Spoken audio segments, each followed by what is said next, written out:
دین کو پکڑا ہوا ہے. اور یاد رکھیں پورے دین کو پکڑنے سے اصلاح ہوتی ہے. جو پورا دین پکڑ لیتا ہے اسی کی اصلاح ہوتی ہے. یہاں آیا جو لوگ کتاب کی پابندی کرتے ہیں، یعنی جتنا قرآن کو امپلیمنٹ کیا جاتا ہے، جتنا اس کے ساتھ وقت گزارا جاتا ہے، انسان کی زندگی اس کے ساتھ، انسان کے شب و روز اس کے ساتھ گزرتے ہیں. اور آپ قرآن کے ساتھ جتنا وقت گزاریں گی آپ کو قرآن یوزر فرینڈلی لگنے لگ جائے گا.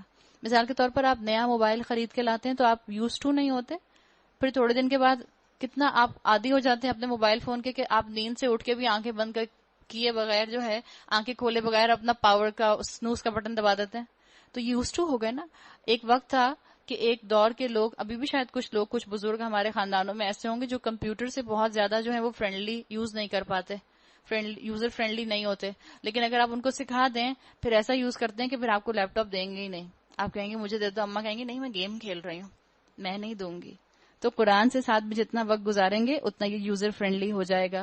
انہیں وہ وقت بھی کچھ یاد ہے جبکہ ہم نے پہاڑ کو ہلا کر ان پر اس طرح چھا دیا تھا کہ گویا وہ چھتری ہے، اور یہ گمان کر رہے تھے کہ وہ ان پر آ پڑے گا. اور اس وقت ہم نے ان سے کہا تھا خذوا ما آتیناکم بقوہ، جو کتاب ہم نے تمہیں دی ہے اسے مضبوطی کے ساتھ تھامنا. بار بار اس چیز کا ذکر آ رہا ہے کہ کتاب کو مضبوطی سے تھامو اور جو کچھ اس میں لکھا ہے اسے یاد رکھو. توقع ہے کہ تم غلط روی سے بچے رہو گے. آج قرآن بہت پڑھا جاتا ہے لیکن سمجھا کتنا جاتا ہے؟ ہم نے کتنا مضبوطی سے تھاما ہے؟ مضبوطی سے تھامنے کا مطلب یہ نہیں کہ ہم قرآن زور سے ہاتھوں میں دبا کر پکڑ لیں. مضبوطی سے تھامنے کا مطلب یہ ہے کہ میری زبان پر کلام ہو، میرا کلام قرآن ہو، میری سوچ قرآن ہو، میرے ارادے قرآن کے ساتھ اٹیچڈ ہوں، میرا عمل قرآن کی روشنی میں ڈھلا ہوا ہو. یہ ہے قرآن کا مقصد، اور یہ مقصد ہے ہدایت. اگر یہ مقصد ہدایت آنکھوں سے اوجھل ہو جائے تو یہ صرف اور صرف کتاب برکت حاصل کرنے کی رہ جاتی ہے. اور جو برکت کے لیے پڑھتا ہے اس کو صرف برکت ہی ملتی ہے، ہدایت نہیں ملتی. اور جو ہدایت کے لیے پڑھتا ہے اس کو برکت بھی ملتی ہے اور ہدایت بھی ملتی ہے. اے نبی صلی اللہ علیہ وسلم، لوگوں کو یاد دلاؤ وہ وقت جبکہ تمہارے رب نے بنی آدم کی پشتوں سے ان کی نسل کو نکالا تھا. اب یہ وہ آیت آ گئی سورہ آراف کی آیت نمبر 172 جس کے اندر ذکر آتا ہے ہماری تمام روحوں کے اوت کا، جو ہماری اوت سیریمنی ہوئی تھی جب ہم اس دنیا میں بھی نہیں آئے تھے. اور انہیں خود ان کے اوپر گواہ بناتے ہوئے پوچھا تھا کیا میں تمہارا رب نہیں ہوں؟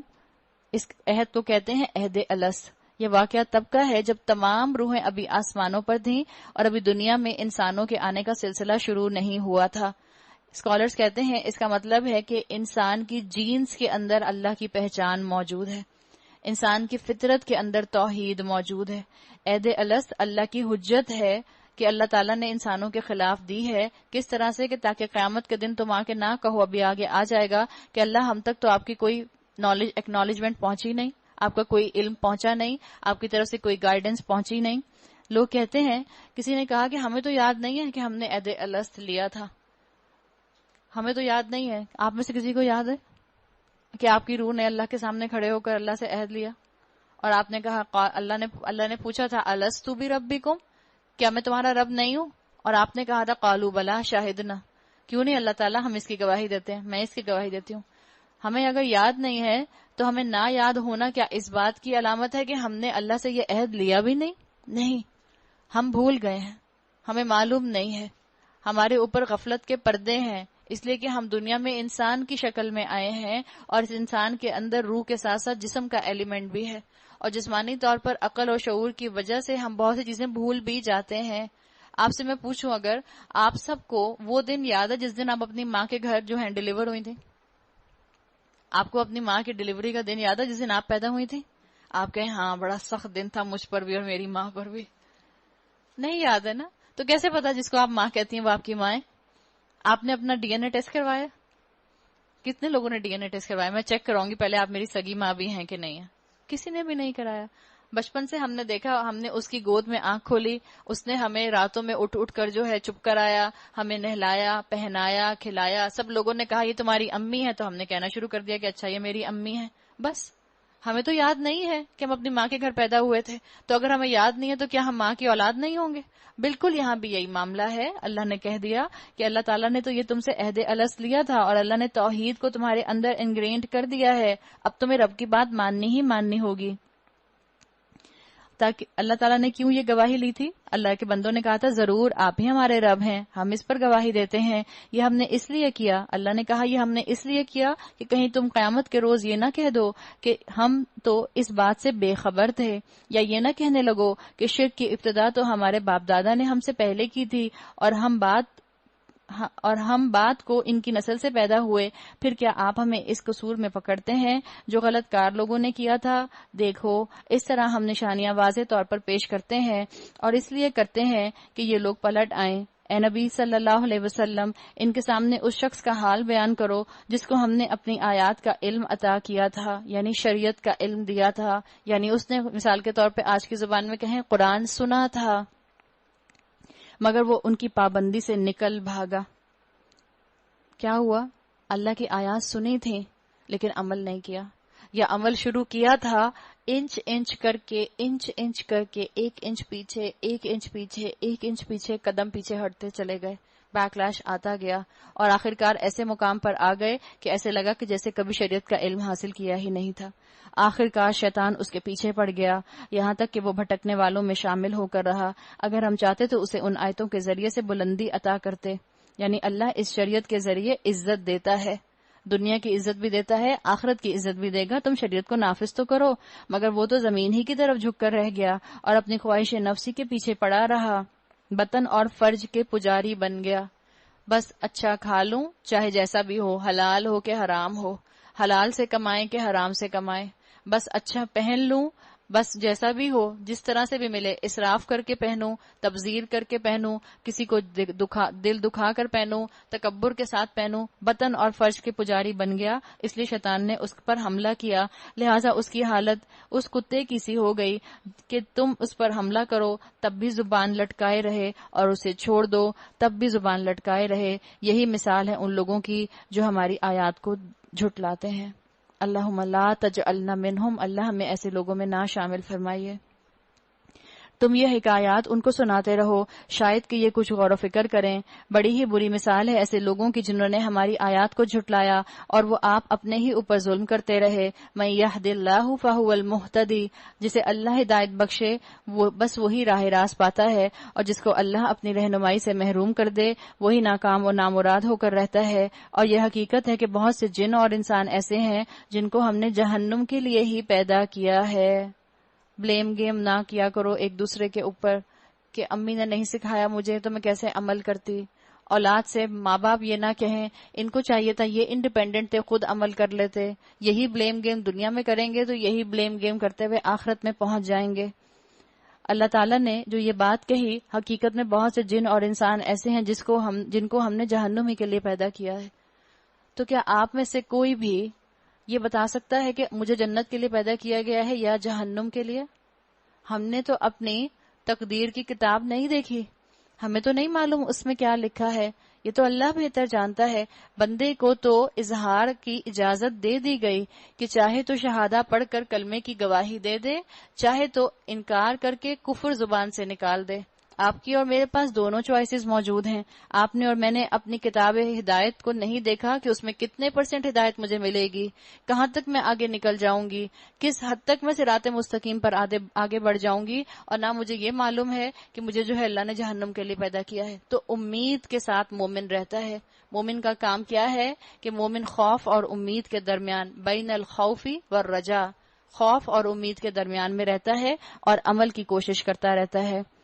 ان کے پاس دل و دماغ ہیں، لہم قلوب لا یفقہون بہا، مگر وہ ان سے سوچتے نہیں۔ آپ کے اور میرے پاس بھی دل اور دماغ ہے، سوچئے گا کیا میں اور آپ اس سے قرآن کی تعلیمات کے بارے میں سوچتے ہیں؟ وَلَهُمْ أَعْيُنٌ لَا يُبْصِرُونَ بِهَا، ان کے پاس آنکھیں ہیں مگر وہ ان سے دیکھتے نہیں۔ کیا ہم قرآن کو دیکھنے پر میکسیمم ٹائم لگاتے ہیں یا ان چیزوں کو دیکھنے میں میکسیمم ٹائم لگاتے ہیں جو رب کی نافرمانی کی ہیں؟ وَلَهُمْ آذَانٌ لَا يَسْمَعُونَ بِهَا، ان کے پاس کان ہیں مگر وہ ان سے سنتے نہیں۔ کیا جو اللہ نے مجھے کانوں کی نعمت دی ہے میں ان سے کلام اللہ کا سنتی ہوں، یا میں اللہ کی جگہ کسی ایسی چیز کو سنتی ہوں جس کا سننا میرے لیے منکرات میں شمار ہوتا ہے؟ اللہ نے کیا کہا ایسے لوگوں کے لیے؟ اولئک کالانعام بل ہم اضل، جانوروں کی طرح ہیں بلکہ ان سے بھی زیادہ گئے گزرے ہیں۔ اللہ کا بندہ جو ہے انہی چیزوں کو دیکھتا ہے جن کو دیکھنے کی اجازت اللہ نے دی ہے، انہی چیزوں کو سنتا ہے جس کی اجازت اللہ نے دی ہے۔ یہ وہ لوگ ہیں جو غفلت میں کھو گئے ہیں۔ پوری قوموں کا حال بتا دیا گیا کہ یہ وہی شکل ہے جس میں صرف قومیں بطن اور فرج کی خواہشات پوری کرنے کے پیچھے زندگیاں گزار دیتی ہیں۔ اور آج دنیا میں انسانوں کی اکثریت، صرف مسلمانوں کی بات نہیں میں کر رہی، انسانوں کی اکثریت جو ہے وہ اپنی زندگی کس پیٹرن پر گزارتی ہے؟ پڑھائی کر لی، اس کے بعد شادی کر لی، شادی کے بعد بچے، اور بچوں کے لیے پھر ان کی ضروریات پرووائڈ کرنا، اور پھر ضروریات پوری ہونے لگ جائیں تو ان کی خواہشات پوری کرنا، اور اسی میں زندگیاں گزر جاتی ہیں۔ اسی میں 60 سال 70 سال گزر جاتے ہیں۔ بطن اور فرج کی خواہشات، بس حلال سے ملے یا حرام سے ملے، اس کی فکر ہی نہیں کی کہ اللہ تعالیٰ نے جو شریعت کی اتنی بڑی کتاب نازل کی ہے، یہ جو 30 پارے اللہ نے نازل کر دیے آپ کی اور میرے لیے، کیا یہ ایسے ہی نازل کر دیے؟ اللہ چاہتا تو ایک سورہ فاتحہ نازل کر دیتا، اللہ چاہتا تو ایک سورۃ العصر نازل کر دیتا، بس کیوں اللہ تعالیٰ نے اتنی کھول کر شریعت بیان کی؟ جو آپ کا گیجٹ بہت زیادہ ایکسپینسو ہوگا، آپ دیکھیں اس کا جو مینول بک آئے گا وہ اتنا ڈیٹیلڈ ہوگا کہ آپ کا کبھی پڑھنے کا دل بھی نہیں کرے گا، آپ کہیں گے چھوڑو میں خود ہی ایکسپلور کر کے سمجھ لوں گی۔ لیکن قرآن کے ساتھ آپ اور میں ایسا معاملہ نہیں کر سکتے۔ اللہ نے مجھے اور آپ کو مینوفیکچر کیا، اور آپ کی اور میری جو اللہ نے مینول بک دی ہے وہ ساتھ اس قرآن کی شکل میں دے دی۔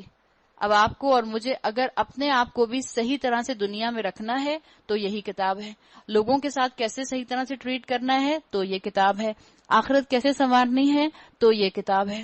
اس چیز کی مجھے اور آپ کو فکر ہونی چاہیے، ورنہ آپ کا اور میرا حال یہی ہو جائے گا کہ ہم جانوروں سے بھی گئے گزرے ہو جائیں گے۔ اتنی بے حیائی آ جائے گی کہ پتہ بھی نہیں چلے گا کہ کہاں کس کو دیکھا اور گناہ ہو گیا، کہاں فحش دیکھا اور کہاں بے حیائی دیکھی۔ پھر آگے آیا وَلِلَّهِ الْأَسْمَاءُ الْحُسْنَى فَادْعُوهُ بِهَا، اللہ اچھے ناموں کا مستحق ہے، اس کو اچھے ہی ناموں سے پکارو، اور ان لوگوں کو چھوڑ دو جو اس کے نام رکھنے میں راستے سے منحرف ہو جاتے ہیں، جو کچھ وہ کرتے ہیں اس کا بدلہ وہ پا کر رہیں گے۔ اسکالرز کہتے ہیں شرک کا توڑ اللہ کے ناموں کے اندر بھی ہے۔ آپ دعا مانگیں تو اللہ کے ناموں کے ساتھ اللہ کے ناموں کا حوالہ دے کر مانگیں۔ تو اگر کسی چیز کو وسیلہ ہم بنانا چاہ رہے ہیں نماز میں تو اللہ کو اللہ کے ناموں کا وسیلہ دے کر دعا مانگی جا سکتی ہے۔ اسی طرح سے دعا ایک دوسرا اینگل یہ بھی آتا ہے کہ انسان اپنے نیک اعمال کا وسیلہ بنا کر بھی اللہ سے مانگ سکتا ہے۔ اور اگر آپ کسی زندہ انسان سے، مسلمان بھائی سے کہیں کہ میرے لیے دعا کرو تو اس کے لیے بھی اجازت ہے، آپ کہہ سکتے ہیں۔ ہماری مخلوق میں ایک گروہ ایسا بھی ہے جو ٹھیک حق کے مطابق ہدایت اور حق کے مطابق انصاف کرتا ہے۔ رہے وہ لوگ جنہوں نے ہماری آیات کو جھٹلا دیا ہے تو ہم انہیں بتدریج گریجولی ایسے طریقے سے تباہی کی طرف لے جائیں گے جس کی انہیں خبر تک نہ ہوگی۔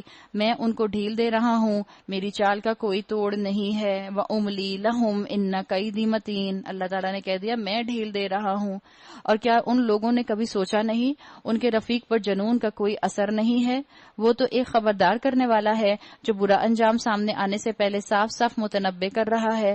کیا ان لوگوں نے آسمان اور زمین کے انتظام پر کبھی غور نہیں کیا، اور کسی چیز کو بھی جو خدا نے پیدا کی ہے آنکھیں کھول کر نہیں دیکھا؟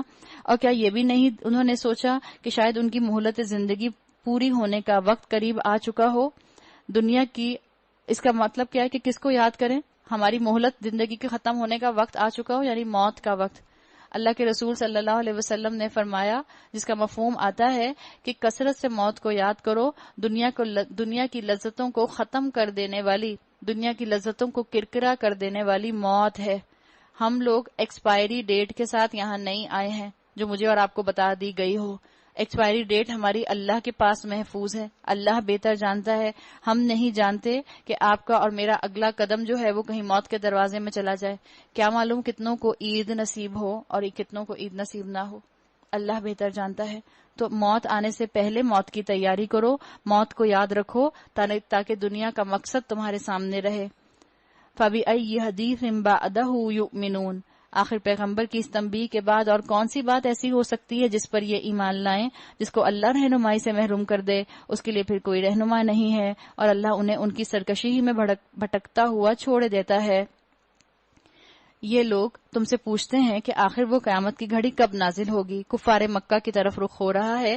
کفار مکہ آپ صلی اللہ علیہ وسلم کو نعوذ باللہ دیوانہ اس لیے کہتے تھے کہ وہ کہا کرتے تھے کہ آپ لوگوں کو بے لوث طریقے سے اس چیز کی طرف بلا رہے ہیں جس چیز کی کوئی حقیقت ہی نہیں ہے۔ ان کا ایمان نہیں تھا آخرت پر، ان کا ایمان نہیں تھا۔ انہوں نے کہا تھا ہمارے باپ دادا مٹی ہو گئے تو ہم کیسے جو ہیں اب دوبارہ سے اٹھائے جائیں گے، ہمارے باپ دادا کیسے اٹھائے جائیں گے جو اتنا ڈیکمپوز ہو گئے۔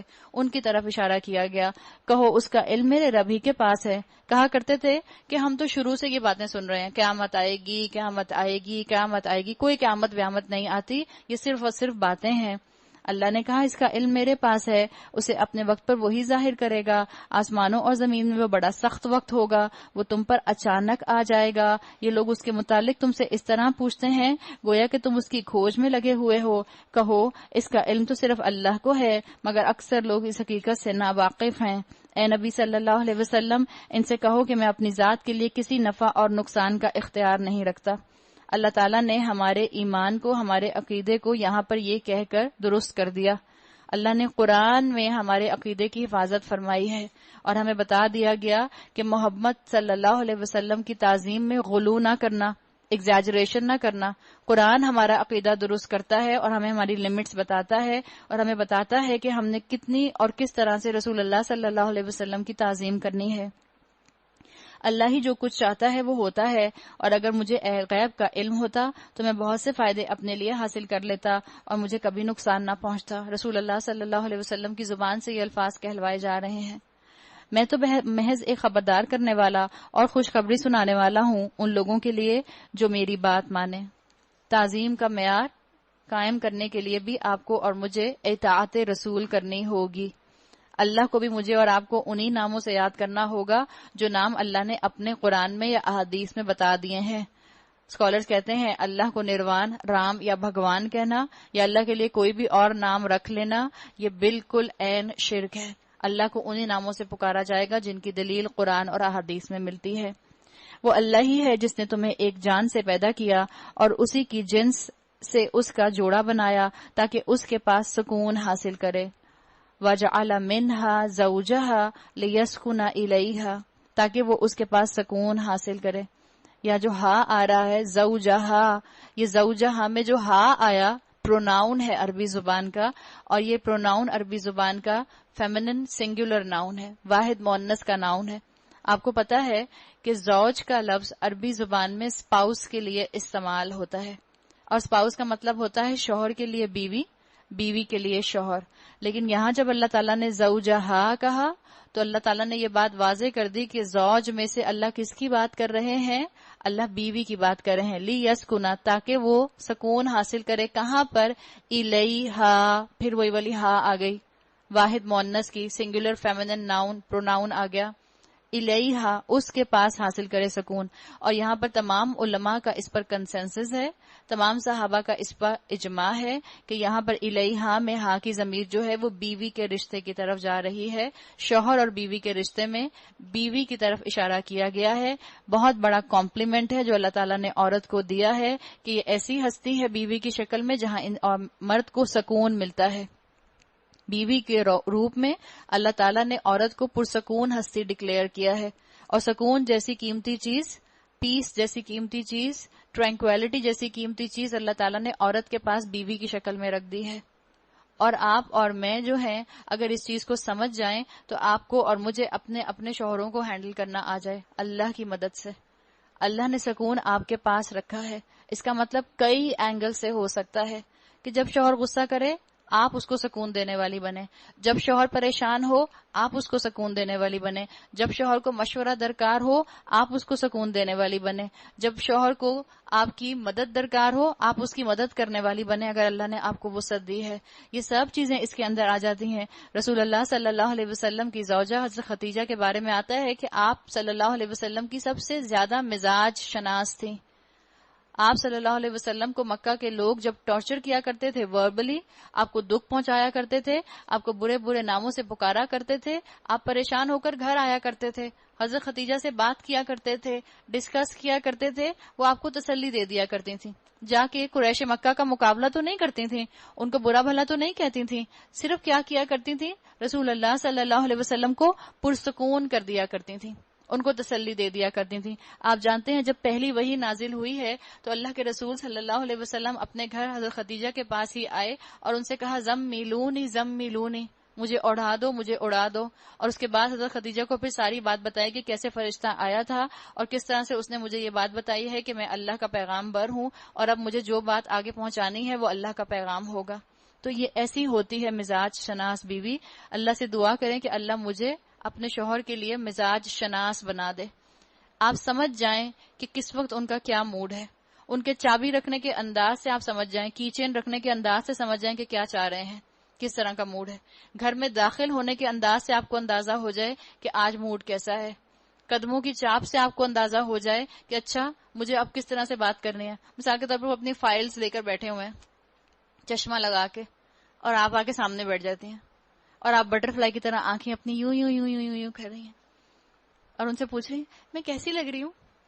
وہ اللہ کا بندہ اپنا ذہن جو ہے وہ سٹاک میں لگا کے، بینک سٹیٹمنٹ میں لگا کے، پیپرز میں، فائلز میں لگا کے مصروف ہے، اور آپ بٹر فلائی بن کر آ گئی میں کیسی لگ رہی ہوں۔ مزاج شناس بننا کیسا ہے کہ آپ کو پتا چل جائے کہ کس وقت میں نے تیار ہو کے بیٹھنا ہے اور کس وقت میں نے چپ کر کے اپنا کام کرنا ہے اور کس وقت چپ کر کے میں نے ان کو اپنا کام کرنے دینا ہے اور کس وقت میں نے ان کو وقت دینا ہے۔ یہ ہوتی ہے مزاج شناسی۔ اللہ سے دعا کریں کہ اللہ تعالیٰ ہمیں مزاج شناس بنائے اور اللہ ہماری بیٹیوں کو ایسی کوالٹی دے کہ جب ان کے نکاح ہوں، جب ان کی شادیاں ہوں تو اللہ ان کو مزاج شناس بیویاں بنائے، سکون دینے والی بیوی ہوتی ہے۔ اور کسی اسکالر نے بڑی اچھی بات کی تھی، انہوں نے کہا تھا اگر سکون دینے والی بیوی چاہیے تو پھر متقی شوہر بھی ہونا چاہیے۔ شوہر متقی ہوگا جب وہ بیوی کو سکون میں رکھے گا، جب ہی ان ریٹرن وہ اس کو سکون دے سکے گی۔ تو اللہ تعالیٰ ہمارے تمام مردوں کو بھی متقی مرد بنائے۔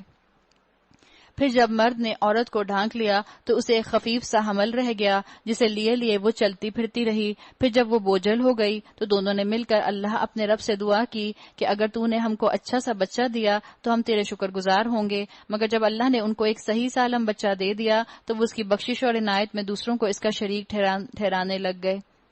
اللہ بہت بلند و برتر ہے ان مشرکانہ باتوں سے جو یہ لوگ کرتے ہیں۔ یعنی اولاد کو بھی اپنی، اگر آپ کو اللہ نے اولاد دی ہے، اولاد کو بھی گاڈ کانشیس بنائیں۔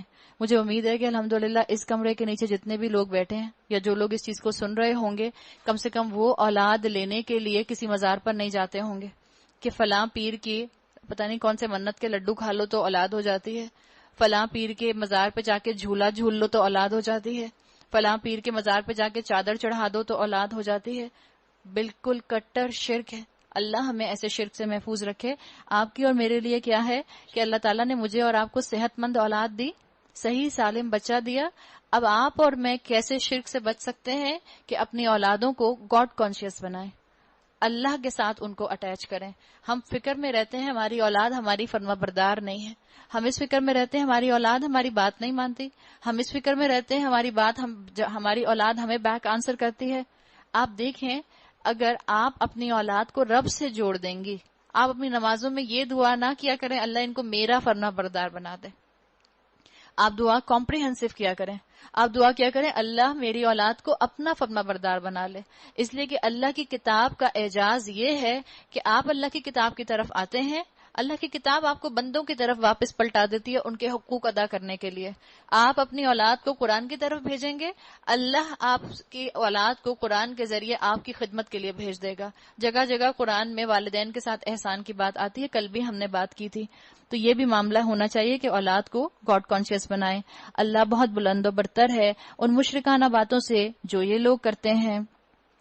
کیسے نادان ہیں یہ لوگ کہ ان کو خدا کا شریک ٹھہراتے ہیں جو کسی چیز کو پیدا نہیں کرتے بلکہ خود پیدا کیے جاتے ہیں، جو نہ ان کی مدد کر سکتے ہیں اور نہ اپنی ہی مدد آپ کرنے پر قادر ہیں۔ اگر تم انہیں سیدھی راہ پر آنے کی دعوت دو تو وہ تمہارے پیچھے نہ آئیں، تم خواہ انہیں پکارو یا خاموش رہو، دونوں صورتوں میں تمہارے لیے یکساں ہی رہے گا۔ اللہ تعالیٰ نے بتا دیا کہ جن کو یہ پکارتے ہیں وہ تو اپنے لیے بھی کسی چیز پر قادر نہیں۔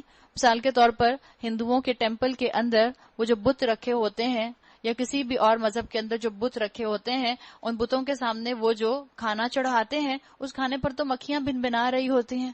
اس بت میں، اس خدا میں اتنی طاقت تو ہے نہیں کہ ایسی پھونک مارے کہ مکھیاں اڑ جائیں، ایسا ہاتھ چلائے کہ مکھیاں اڑ جائیں، یا کم سے کم ایک فلائی کلر ہی پکڑ لے تو چلو مکھیاں ہی مارتا رہے. مگر نہیں، اس میں تو وہ طاقت نہیں ہے. پھر بھی کیا انسان عقل سے کام نہیں لے گا؟ تم لوگ اللہ کو چھوڑ کر جنہیں پکارتے ہو وہ تو محض بندے ہیں جیسے تم بندے ہو. ان سے دعائیں مانگ دیکھو، یہ تمہاری دعاؤں کا جواب دیں اگر ان کے بارے میں تمہارے خیالات درست ہیں.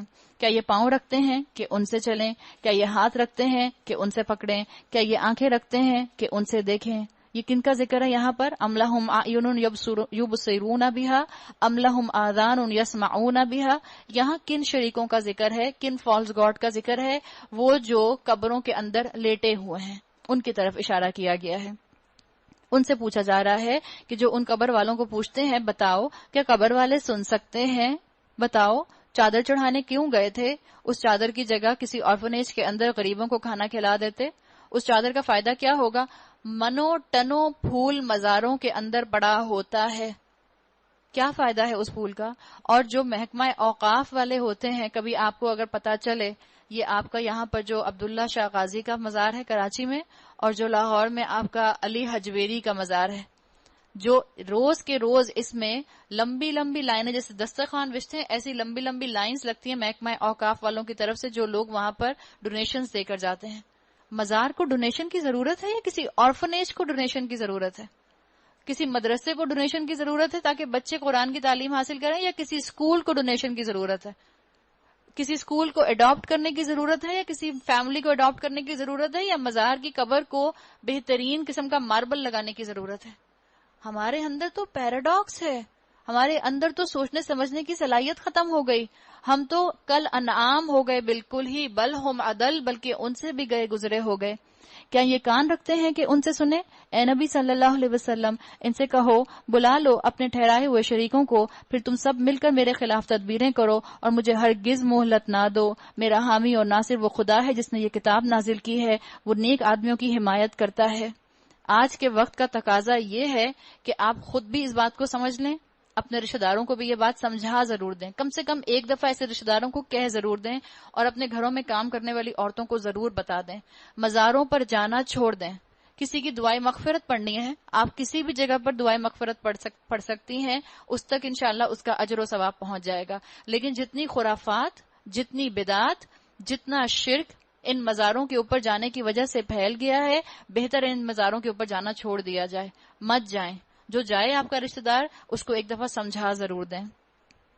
باخلاف اس کے کہ تم جنہیں خداؤں کو چھوڑ کر پکارتے ہو وہ نہ تمہاری مدد کر سکتے ہیں اور نہ خود اپنی ہی مدد کرنے کے قابل ہیں، بلکہ اگر تم انہیں سیدھی راہ پر آنے کے لیے کہو تو وہ تمہاری بات سن بھی نہیں سکتے. بظاہر تم کو ایسا نظر آتا ہے کہ وہ تمہاری طرف دیکھ رہے ہیں، مگر فی الواقع وہ کچھ نہیں دیکھ رہے ہوتے. اور اگر لوگ نہ مانیں، اے نبی صلی اللہ علیہ وسلم خذ العفو، نرمی اور درگزر کا طریقہ اختیار کیجیے. وَأْمُرْ بِالْعُرْفِ، اور معروف کی تلقین کیے جائیے. وَأَعْرِضْ عَنِ الْجَاهِلِينَ، اور جاہلوں سے نہ الجھیے. یہ ہدایات آپ صلی اللہ علیہ وسلم کے ذریعے ہم سب کو دے دی گئی ہیں کہ جو ظلم کرے اس کو درگزر کر دیں. مثال کے طور پر آپ کے خاندان میں کوئی ایسا کرتا ہے تو اسے رشتہ نہ توڑ لیں کہ اچھا مزار پہ جاتی ہو، رشتہ ختم، آج سے تم میری بہن نہیں، میں تمہاری بہن نہیں، آج سے تم میری خالہ نہیں، میں تمہاری بھانجی نہیں. یہ کہنے کی ضرورت نہیں ہے. سمجھائیں. اللہ نے یہاں کیا کہا ہے؟ وَأْمُرْ بِالْعُرْفِ، ان کو معروف کا حکم دیجئے، ان کو بتاتے جائیے. رسول اللہ صلی اللہ علیہ وسلم جو اپنا مشن لے کر اٹھے تھے، اس مشن کو انہوں نے اخلاق کے ساتھ آگے پھیلایا ہے. آپ کو اور مجھے اگر اس مشن کو تھامنا ہے، اور بائی چوائس آپ کو اور مجھے نہیں تھامنا، چوائس نہیں ہے آپ کی اور میرے پاس، ذمہ داری ڈال دی گئی ہے آپ کی اور میرے کندھوں پر، تو آپ نے اور میں نے یہ ذمہ داری کیسے نبھانی ہے؟ بہترین حق کے ساتھ، بہترین اخلاق کے ساتھ، بغیر کمپرومائز کیے. اور اگر آپ کے ساتھ کوئی زیادتی کر لے حق پہنچاتے ہوئے، صبر. اللہ نے حق کہا خذ العفو، درگزر کیجیے. اگر آپ کے حق بتانے پہ کوئی آپ کو کہے ملانی ہو گئی ہو، وہابی ہو گئی ہو، اہل حدیث ہو گئی ہو، پتہ نہیں اور کیا کیا ہو گئی ہو، آپ چپ ہو جائیں. بالکل اس بات کا جواب دینے کی ضرورت ہی نہیں ہے. آپ کہیں کہ نہیں میں اپنا جواب دے سکتی تھی، میں حق پر تھی، فلاں غلطی کر رہا تھا، فلاں الزام لگا رہا تھا. تو اللہ کے رسول صلی اللہ علیہ وسلم کی حدیث کو یاد کر لیں جس کا مفہوم آتا ہے کہ جس نے حق پر ہوتے ہوئے جھگڑا چھوڑ دیا، اللہ کے رسول صلی اللہ علیہ وسلم نے گارنٹی دی ہے، میں اسے جنت کے درمیان میں گھر دلانے کی گارنٹی دیتا ہوں. اس سے بہتر کوئی آپ کو اور مجھے بزنس ٹرانزیکشن کروا سکتا ہے؟ اس سے بہتر کوئی ڈیل ہو سکتی ہے؟ تو حق پہنچائیں. اگر لوگ پریشان کریں تو آپ صبر کریں، عفو و درگزر کریں. اگر کبھی شیطان تمہیں اکسائے تو اللہ کی پناہ مانگو، وہ سب کچھ سننے والا اور جاننے والا ہے. آپ صلی اللہ علیہ وسلم کہا کرتے تھے جب صحابہ کو تبلیغ کے لیے بھیجا کرتے تھے، بشروا ولا تنفروا، لوگوں کو خوشخبری دو، ان کو متنفر نہ کرو. یسروا ولا تقصروا، آسانیاں پھیلاؤ، آسانیاں بتاؤ، تنگی مت کرو. حقیقت میں جو لوگ متقی ہیں ان کا حال تو یہ ہوتا ہے کہ کبھی شیطان کے اثر سے کوئی برا خیال اگر انہیں چھو بھی جاتا ہے تو فوراً چوکنے ہو جاتے ہیں. پھر انہیں صاف نظر آنے لگتا ہے کہ ان کے لیے صحیح طریقہ کار کیا ہے، یعنی غلطی ہو جائے تو اصلاح کر لیتے ہیں. رہے ان کے یعنی شیاطین کے بھائی بند تو وہ انہیں ان کی کج روی میں کھینچے لیے چلے جاتے ہیں اور انہیں بھٹکانے میں کوئی کسر اٹھا نہیں رکھتے. یعنی شیطان تو ہر ممکن کوشش کرے گا، جو تقوی والا بھی ہے وہ بھی، جو گناہگار ہے وہ بھی، جو فاسق ہے وہ بھی، جو مومن ہے وہ بھی، جو مسلم ہے وہ بھی، سب شیطان کے ٹریپ میں آ سکتے ہیں. اللہ کے رسول صلی اللہ علیہ وسلم نے فرمایا، کلو بنی آدم خطاؤن، تمام اولاد آدم خطا کار ہے، گناہ ہو ہی جاتا ہے، پاؤں پھسل ہی جاتا ہے، غلطی ہو ہی جاتی ہے. لیکن اللہ کے رسول نے فرمایا وَخَيْرُ الْخَطَّاؤُونَ، اور بہترین خطا کرنے والوں میں سے کون ہے؟ التوابون، جو سب سے زیادہ توبہ کرتے ہیں. توابون نہیں آیا، التوابون، سب سے زیادہ توبہ کرتے ہیں. تو غلطی ہو جائے تو آپ کا اور میرا انسانیت کا لیول کیا ہے کہ غلطی کو مان لیں، اس کو جسٹیفائی نہ کریں. اے نبی صلی اللہ علیہ وسلم، جب تم ان لوگوں کے سامنے کوئی نشانی یعنی معجزہ پیش نہیں کرتے تو یہ کہتے ہیں کہ تم نے اپنے لیے کوئی نشانی کیوں نہ منتخب کر لی. ان سے کہو میں تو صرف اس وحی کی پیروی کرتا ہوں جو میرے رب نے میری طرف بھیجی ہے. یہ بصیرت کی نشانیاں ہیں تمہارے رب کی طرف سے، اور ہدایت اور رحمت ہے ان لوگوں کے لیے جو اسے قبول کریں. جب قرآن تمہارے سامنے پڑھا جائے وَإِذَا قُرِئَ الْقُرْآنُ فَاسْتَمِعُوا لَهُ، تو اسے توجہ سے سنو، وَأَنصِتُوا، اور خاموش رہو، لَعَلَّكُمْ تُرْحَمُونَ، شاید کہ تم پر رحم کیا جائے. انصتو، جب قرآن پڑھا جائے.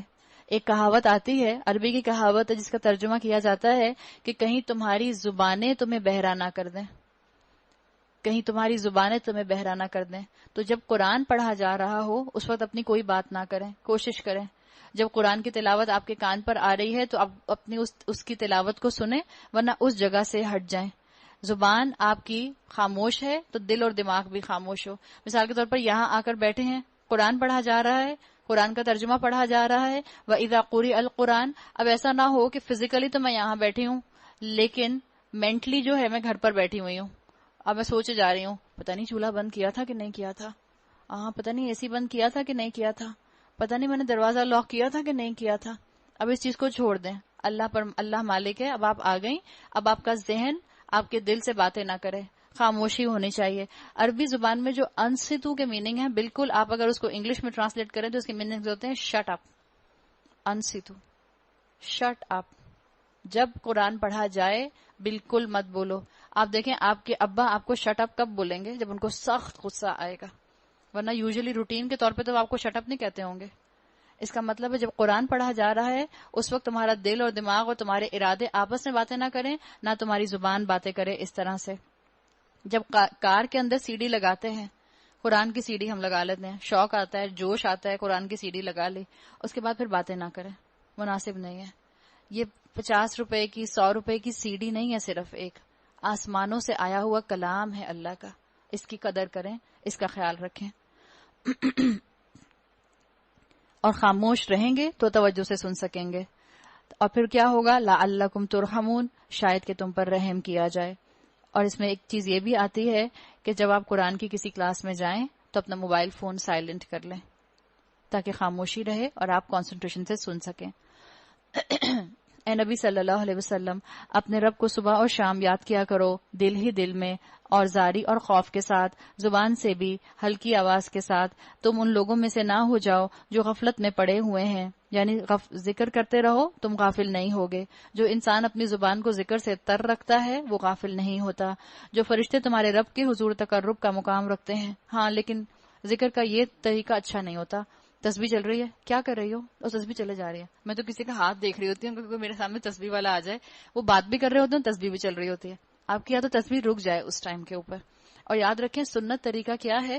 یہ آپ کو اللہ تعالیٰ نے ہاتھ دیے، سیدھے ہاتھ کے اوپر یہ جو آپ کے یہاں پر 15 یہ لکیریں پڑی ہوئی ہیں، سیدھے ہاتھ کے اوپر تسبیح کو پڑھنا یہ مسنون طریقہ ہے. سیدھے ہاتھ کے اوپر، الٹے ہاتھ پر نہیں پڑھی جاتی تسبیح، سیدھے ہاتھ پر پڑھی جاتی ہے. اور سیدھے ہاتھ پہ آپ تسبیح پڑھیں گی تو یہ کاؤنٹنگ آپ کے یہ ہاتھوں کے پور، آپ کے یہ فنگر پرنٹس قیامت کے دن گواہی دیں گے کہ اس بندی نے میرے اس جگہ کے اوپر کتنی مرتبہ تسبیح پڑھی. آپ کے آثار وہاں چھوٹیں گے. تو بہتر ہے اگر تسبیح آپ کو لگتا ہے کہ تسبیح کے بغیر آپ ذکر نہیں کر پاتی تو ٹھیک ہے آپ تسبیح پکڑیں، لیکن تسبیح پکڑ کے ایسا نہیں ہونا چاہیے کہ زبان باتیں بھی کر رہی ہے اور ساتھ میں تسبیح سے یہ بھی گر رہے ہیں دانے. یہ کیسے ممکن ہے؟ ایک وقت میں آپ کی زبان ایک چیز بول سکتی ہے، یا اللہ کا ذکر یا آپ کسی دنیاوی بات میں انوالو ہو سکتے ہیں. بعض لوگ کہتے ہیں ہمارا دل تسبیح پڑھ رہا ہوتا ہے اس لیے دانے گر رہے ہوتے ہیں. ایسے ولی اللہ پیدا ہو جائیں تو پھر تو فرشتے آ کے مصافحہ کریں ان سے. اللہ ہمیں درست عمل کی توفیق عطا فرمائے. تم ان لوگوں میں سے نہ ہو جاؤ جو غفلت میں پڑے ہوئے ہیں. جو فرشتے تمہارے رب کی حضور تقرب کا مقام رکھتے ہیں وہ کبھی اپنی بڑائی کے گمنڈ میں آ کر اس کی عبادت سے منہ نہیں موڑتے. یعنی تکبر یہ ہے کہ قرآن کو بنیت ڈگنیٹی سمجھنا، قرآن پر عمل کر کے سمجھنا کہ نہیں بھئی یہ تو میرے سٹیٹس کے خلاف ہے، میں قرآن پر عمل نہیں کر سکتی. اور اللہ تعالیٰ نے کیا کہا؟ ان الذین عند ربک لا یستکبرون. یہ وہ لوگ ہیں جو اللہ کے حضور تکبر نہیں کرتے، عن عبادتہ اس کی عبادت سے، ویسبحونہ اور وہ اس کی تسبیح کرتے ہیں، ولہ یسجدون اور وہ اس کے آگے جھکے رہتے ہیں. آیت سجدہ پہلی مرتبہ آ رہی ہے. آیت سجدہ کی جہاں تک بات ہے اس کے لیے کچھ علماء کے نزدیک آیت سجدہ پر سجدہ جو ہے واجب ہے، کچھ کے نزدیک واجب نہیں ہے. رسول اللہ صلی اللہ علیہ وسلم کے دونوں اعمال ملتے ہیں. ایک مقام پر آپ صلی اللہ علیہ وسلم نے آیت سجدہ کے بعد آیت سجدہ تلاوت کیا، اور ایک مقام پر آپ صلی اللہ علیہ وسلم نے اپنے واز میں اس کو کنٹینیو رکھا اور سجدہ تلاوت نہیں کیا. بہرحال آپ کو خیال رکھنا چاہیے کہ جب سجدہ آئے اور آپ نماز کی حالت میں ہوں تو کوشش کریں کہ آپ سجدہ ادا کر لیں.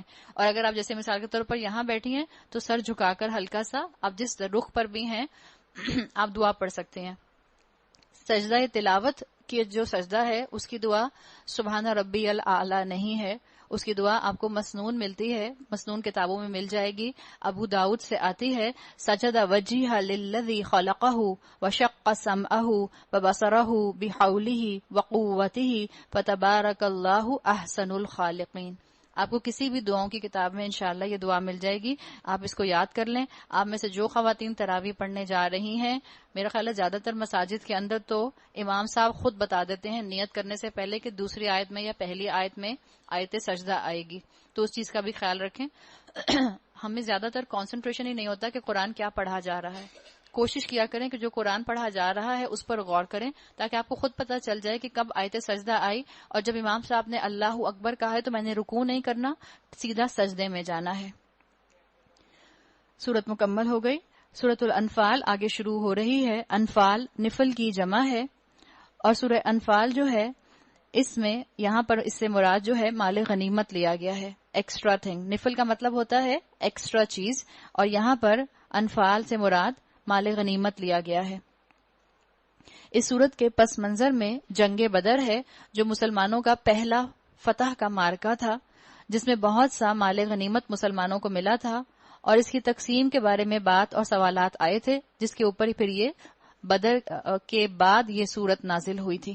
کیونکہ یہ پہلی جنگ تھی مسلمانوں کی، بڑا مارکہ جو تھا وہ پہلا مارکہ تھا، تو اس چیز کو ذہن میں رکھ کے مال غنیمت کے لیے یہاں پر قوانین دے دیے گئے.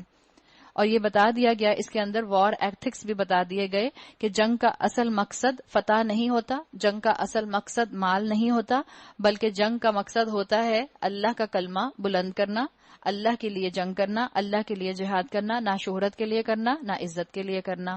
بسم اللہ الرحمن الرحیم. یسألونک عن الانفال قل الانفال للہ والرسول فاتقوا اللہ واصلحوا ذات بینکم واطیعوا اللہ ورسولہ ان کنتم مؤمنین. تم سے انفال کے بارے میں یا انفال کے متعلق یہ لوگ پوچھتے ہیں، کہو یہ انفال تو اللہ اور اس کے رسول کے ہیں، بس تم لوگ اللہ سے ڈرو اور اپنے آپس کے معاملات تعلقات کو درست کرو اور اللہ اور اس کے رسول کی اطاعت کرو اگر تم مومن ہو. یعنی بتا دیا گیا کہ یہ سارا مال غنیمت جو ہے یہ اللہ کا ہے، کامیابی اللہ تمہیں دے رہا ہے، تو تمہارا مقصد جو ہے کامیابی نہیں ہونی چاہیے، اللہ کی رضا ہونی چاہیے. اللہ کی رضا کے ساتھ کامیابی مل جاتی ہے الحمدللہ، لیکن اللہ کی رضا کے ساتھ اگر شکست بھی ملتی ہے تو بھی آپ اپنے اوپر غور کرو. یہ مت دیکھو کہ کامیابی آئی ہے تو اس لیے آئی ہے بیکاز آئی ڈیزرو بیٹر، میں ڈیزرو کرتا تھا بیٹر اس لیے میرے پر کامیابی آئی ہے. یہ سمجھو کہ اللہ نے تمہاری مدد کی ہے. جو غزوہ بدر کا کانٹیکسٹ ہے اس کے لیے ذہن میں رکھیں. غزوہ بدر جو تھی وہ ایک طرح سے سب سے پہلی مسلمانوں کی اور مشرکین کی بڑی جنگ تھی، لیکن اس سے پہلے 8 سکرمشز ہو چکے تھے. سریہ کہتے ہیں چھوٹی جنگ کو، چھوٹے غزوے کو، چھوٹا جو ایک مارکا ہوتا ہے. اس غزوہ بدر سے پہلے مسلمانوں کے درمیان اور قریش مکہ کے درمیان 8 سکرمشز ہو چکے تھے، مختلف واقعات ہو چکے تھے جس کے اندر کسی میں مسلمانوں کو کامیابی ہوئی تھی، کسی میں جو تھی وہ بات درمیان میں برابر رہی تھی. غزوہ بدر کا بیک گراؤنڈ یہ ہے کہ ایک مرتبہ آپ کو معلوم ہوگا کہ اللہ کے رسول صلی اللہ علیہ وسلم نے جب مدینہ میں آ کر اپنا پولیٹیکل معاملہ جو تھا اس کو اپ گریڈ کرنا شروع کیا تو یقیناً سارے قبائل جو تھے مکہ اور مدینہ کے درمیان وہ مسلمانوں کے نہیں تھے. کچھ نان مسلم تھے، کچھ اس میں سے قریش مکہ کے ساتھ تھے، کچھ جو تھے وہ نیوٹرل تھے. تو اللہ کے رسول نے 2 کام کیے مدینہ آتے ساتھ ہی، اس لیے کہ حرم جو تھا خانہ کعبہ اس کی حدود میں جنگ تو نہیں ہو سکتی تھی، تو سارے اسکرمشز جو ہوئے وہ حرم کی حدود کے باہر ہی ہوئے. آپ صلی اللہ علیہ وسلم نے مدینہ آ کے 2 کام کیے تھے. ایک، قریش کا اکنامیکل بلاکیڈ کیا تھا، اس لیے کہ ان کے قافلے جس راستے سے گزر کے آتے تھے وہ مدینے سے قریب ہوتے تھے، تو ان قافلوں کے اوپر حملہ کر کے مال غنیمت جو تھا وہ لیا جا سکتا تھا اور اس طرح سے قریش مکہ کو شکست دی جا سکتی تھی. اسی طرح سے اللہ تعالیٰ کے رسول نے جیسے اکنامیکل بلاکیڈ کیا قریش مکہ کا، اسی طرح سے ان کے ساتھ پولیٹیکل معاملہ جو تھا وہ باؤنڈریز کو استوار کیا. آپ صلی اللہ علیہ وسلم نے مختلف قبائل کو یا تو اپنا حلیف بنا لیا، اپنے ساتھ اپنا دوست بنا لیا کہ اگر قریش مکہ نے ہم پر اٹیک کر دیا تو آپ ہمیں سپورٹ کریں گے، آپ ان کی طرف سے نہیں آئیں گے، ہمارے ساتھ آئیں گے، ہمارے ساتھ ملیں گے. یا جن لوگوں نے نہیں ملنا پسند کیا، جنہوں نے کہا کہ نہیں ہم نیوٹرل رہیں گے، تو ان کے ساتھ کہہ دیا گیا کہ اچھا اگر قریش مکہ جنگ کریں گے تو آپ ان کے ساتھ جنگ کرنے کے لیے نہیں آئیں گے، ہم کریں گے، آپ ہمارے ساتھ نہیں جائیں گے، آپ نیوٹرل رہیں گے. تو یہ 2 کام اللہ کے رسول صلی اللہ علیہ وسلم نے کیے. رمضان کے مہینے میں یہ جنگ ہوئی ہے اور اس جنگ سے پہلے ایک چھوٹا سا قافلہ تھا جس کے اوپر حملہ کرنے کے لیے اللہ کے رسول صلی اللہ علیہ وسلم اصل میں مدینہ سے نکلے تھے. اس جنگ کا تو خیال بھی نہیں تھا کہ یہ جنگ ہو جائے گی، اس جنگ کا ارادہ بھی نہیں تھا مسلمانوں کا، اور مسلمان اس تیاری کے ساتھ نہیں نکلے تھے مدینہ سے. ہوا یہ تھا کہ ابو سفیان ایک قافلہ لے کے مکہ سے شام گیا تھا اور ابو سفیان اس قافلے کو اپنے بزنس ٹرانزیکشن کر کے کافی زیادہ اس میں مال غنیمت مل سکتا تھا مسلمانوں کو، کافی مال اسباب، کافی اونٹ، کافی گھوڑے، کافی جواہرات اور زیورات اس کے اندر لے کر شام سے مکہ آ رہا تھا. اللہ کے رسول صلی اللہ علیہ وسلم جو تھے وہ صرف اور صرف تبلیغ نہیں کرتے رہتے تھے، بلکہ اللہ کے رسول صلی اللہ علیہ وسلم نے اپنے مختلف لوگوں کو اپوائنٹ کیا ہوا تھا جن کو پتا چلتا رہے کہ کرنٹ افیئرز آج کل کیا چل رہے ہیں، حالات کیا چل رہے ہیں، کون سا قافلہ آ رہا ہے، کون سا قافلہ جا رہا ہے، کس قافلے کے اوپر حملہ کر کے جو ہے ہم مال غنیمت سمیٹ سکتے ہیں اور ہم کفار کو نقصان پہنچا سکتے ہیں تاکہ ان کی کمر ٹوٹے اور وہ ایمان کی طرف آئیں. مقصد یہ تھا اور اللہ کا کلمہ بلند ہو.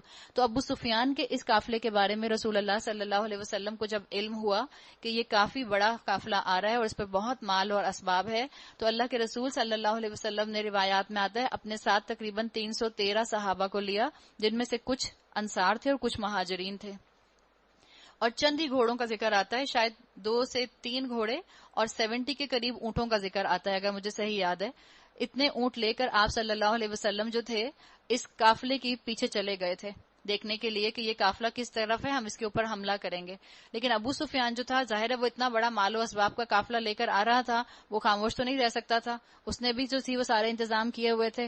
اس کو پتا چل گیا کہ محمد رسول اللہ صلی اللہ علیہ وسلم مدینہ سے اس کے قافلے پر حملہ کرنے کے لیے نکل گئے ہیں. تو اس نے فوراً مکہ میں ایک اپنا بندہ بھیجا اور وہاں سے کہا کہ مجھے سپورٹ چاہیے، مجھے آ کر مدد کرو، میں اتنی جلدی قافلہ اتنا بڑا لے کر، اتنے اونٹوں کا، اتنے گھوڑوں کا اتنی جلدی لے کر مکہ نہیں پہنچ سکتا، راستے میں مدینہ کا راستہ آئے گا اور اس کٹ کے اوپر جو ہے مسلمان مجھ پر حملہ کر دیں گے۔ اس کو سپورٹ کرنے کے لیے جو مکہ کے لوگ تھے، قریش مکہ، وہ سب کے سب آلموسٹ روایات میں آتا ہے کہ محمد رسول اللہ صلی اللہ علیہ وسلم اور مسلمانوں کے اگینسٹ نکل گئے، اور روایات میں آتا ہے کہ تقریباً ہر انسان جنگ کے لیے نکلا، جو نہیں گیا اس نے اپنی جگہ کسی کو اپوائنٹ کر کے بھیج دیا، جو نہیں گیا اس نے گھوڑا دے دیا، جو نہیں گیا اس نے اونٹ دے دیا۔ 1000 کے قریب کفار جو تھے، ٹوٹل 1300 کے نمبر آتا ہے، 1300 نکلے تھے، جس میں سے 1000 جو تھے وہ یہ پہنچے تھے اس مقام پر جہاں پر بدر ہوئی تھی، اور مسلمانوں کا نمبر 313 آتا ہے۔ اور آپ کو پتہ ہے یہ مارکا جو ہوا تھا، اس مارکے کے اندر 70 کفار قتل ہو گئے تھے اور 70 کو قیدی بنا لیا گیا تھا۔ تو مسلمانوں کا پہلا مارکا تھا، اور پہلے ہی مارکے میں اللہ تعالیٰ نے ان کو بہت بڑی فتح دے دی تھی۔ اور اس فتح کے بعد جب مال غنیمت کے ڈسٹریبیوشن کی بات آئی، عرب کے اندر جو روایات تھیں، جب تک قرآن میں احکامات نہیں آتے تھے، جب تک انہی روایات کو فالو کیا جاتا تھا جو یا تو موسیٰ علیہ السلام کے شریعت کی ہوتی تھیں یا عرب کے اندر جو چلی آ رہی تھیں۔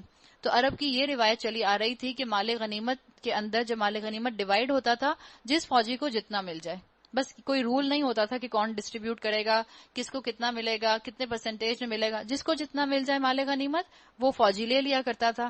آپ صلی اللہ علیہ وسلم کے ذریعے جب مسلمانوں کو اتنی بڑی فتح نصیب ہوئی تو پھر یہ بتا دیا گیا، رولز اور ریگولیشنز دے دیے گئے کہ مال غنیمت کے اندر جو ہے وہ کسی کا حصہ نہیں ہے، اللہ اور اللہ اس کے رسول کا ہے۔ سچے اہل ایمان تو وہ لوگ ہیں جن کا دل اللہ کا ذکر سن کے لرز جاتا ہے، اور جب اللہ کی آیات ان کے سامنے پڑھی جاتی ہیں تو ان کا ایمان اور بڑھ جاتا ہے۔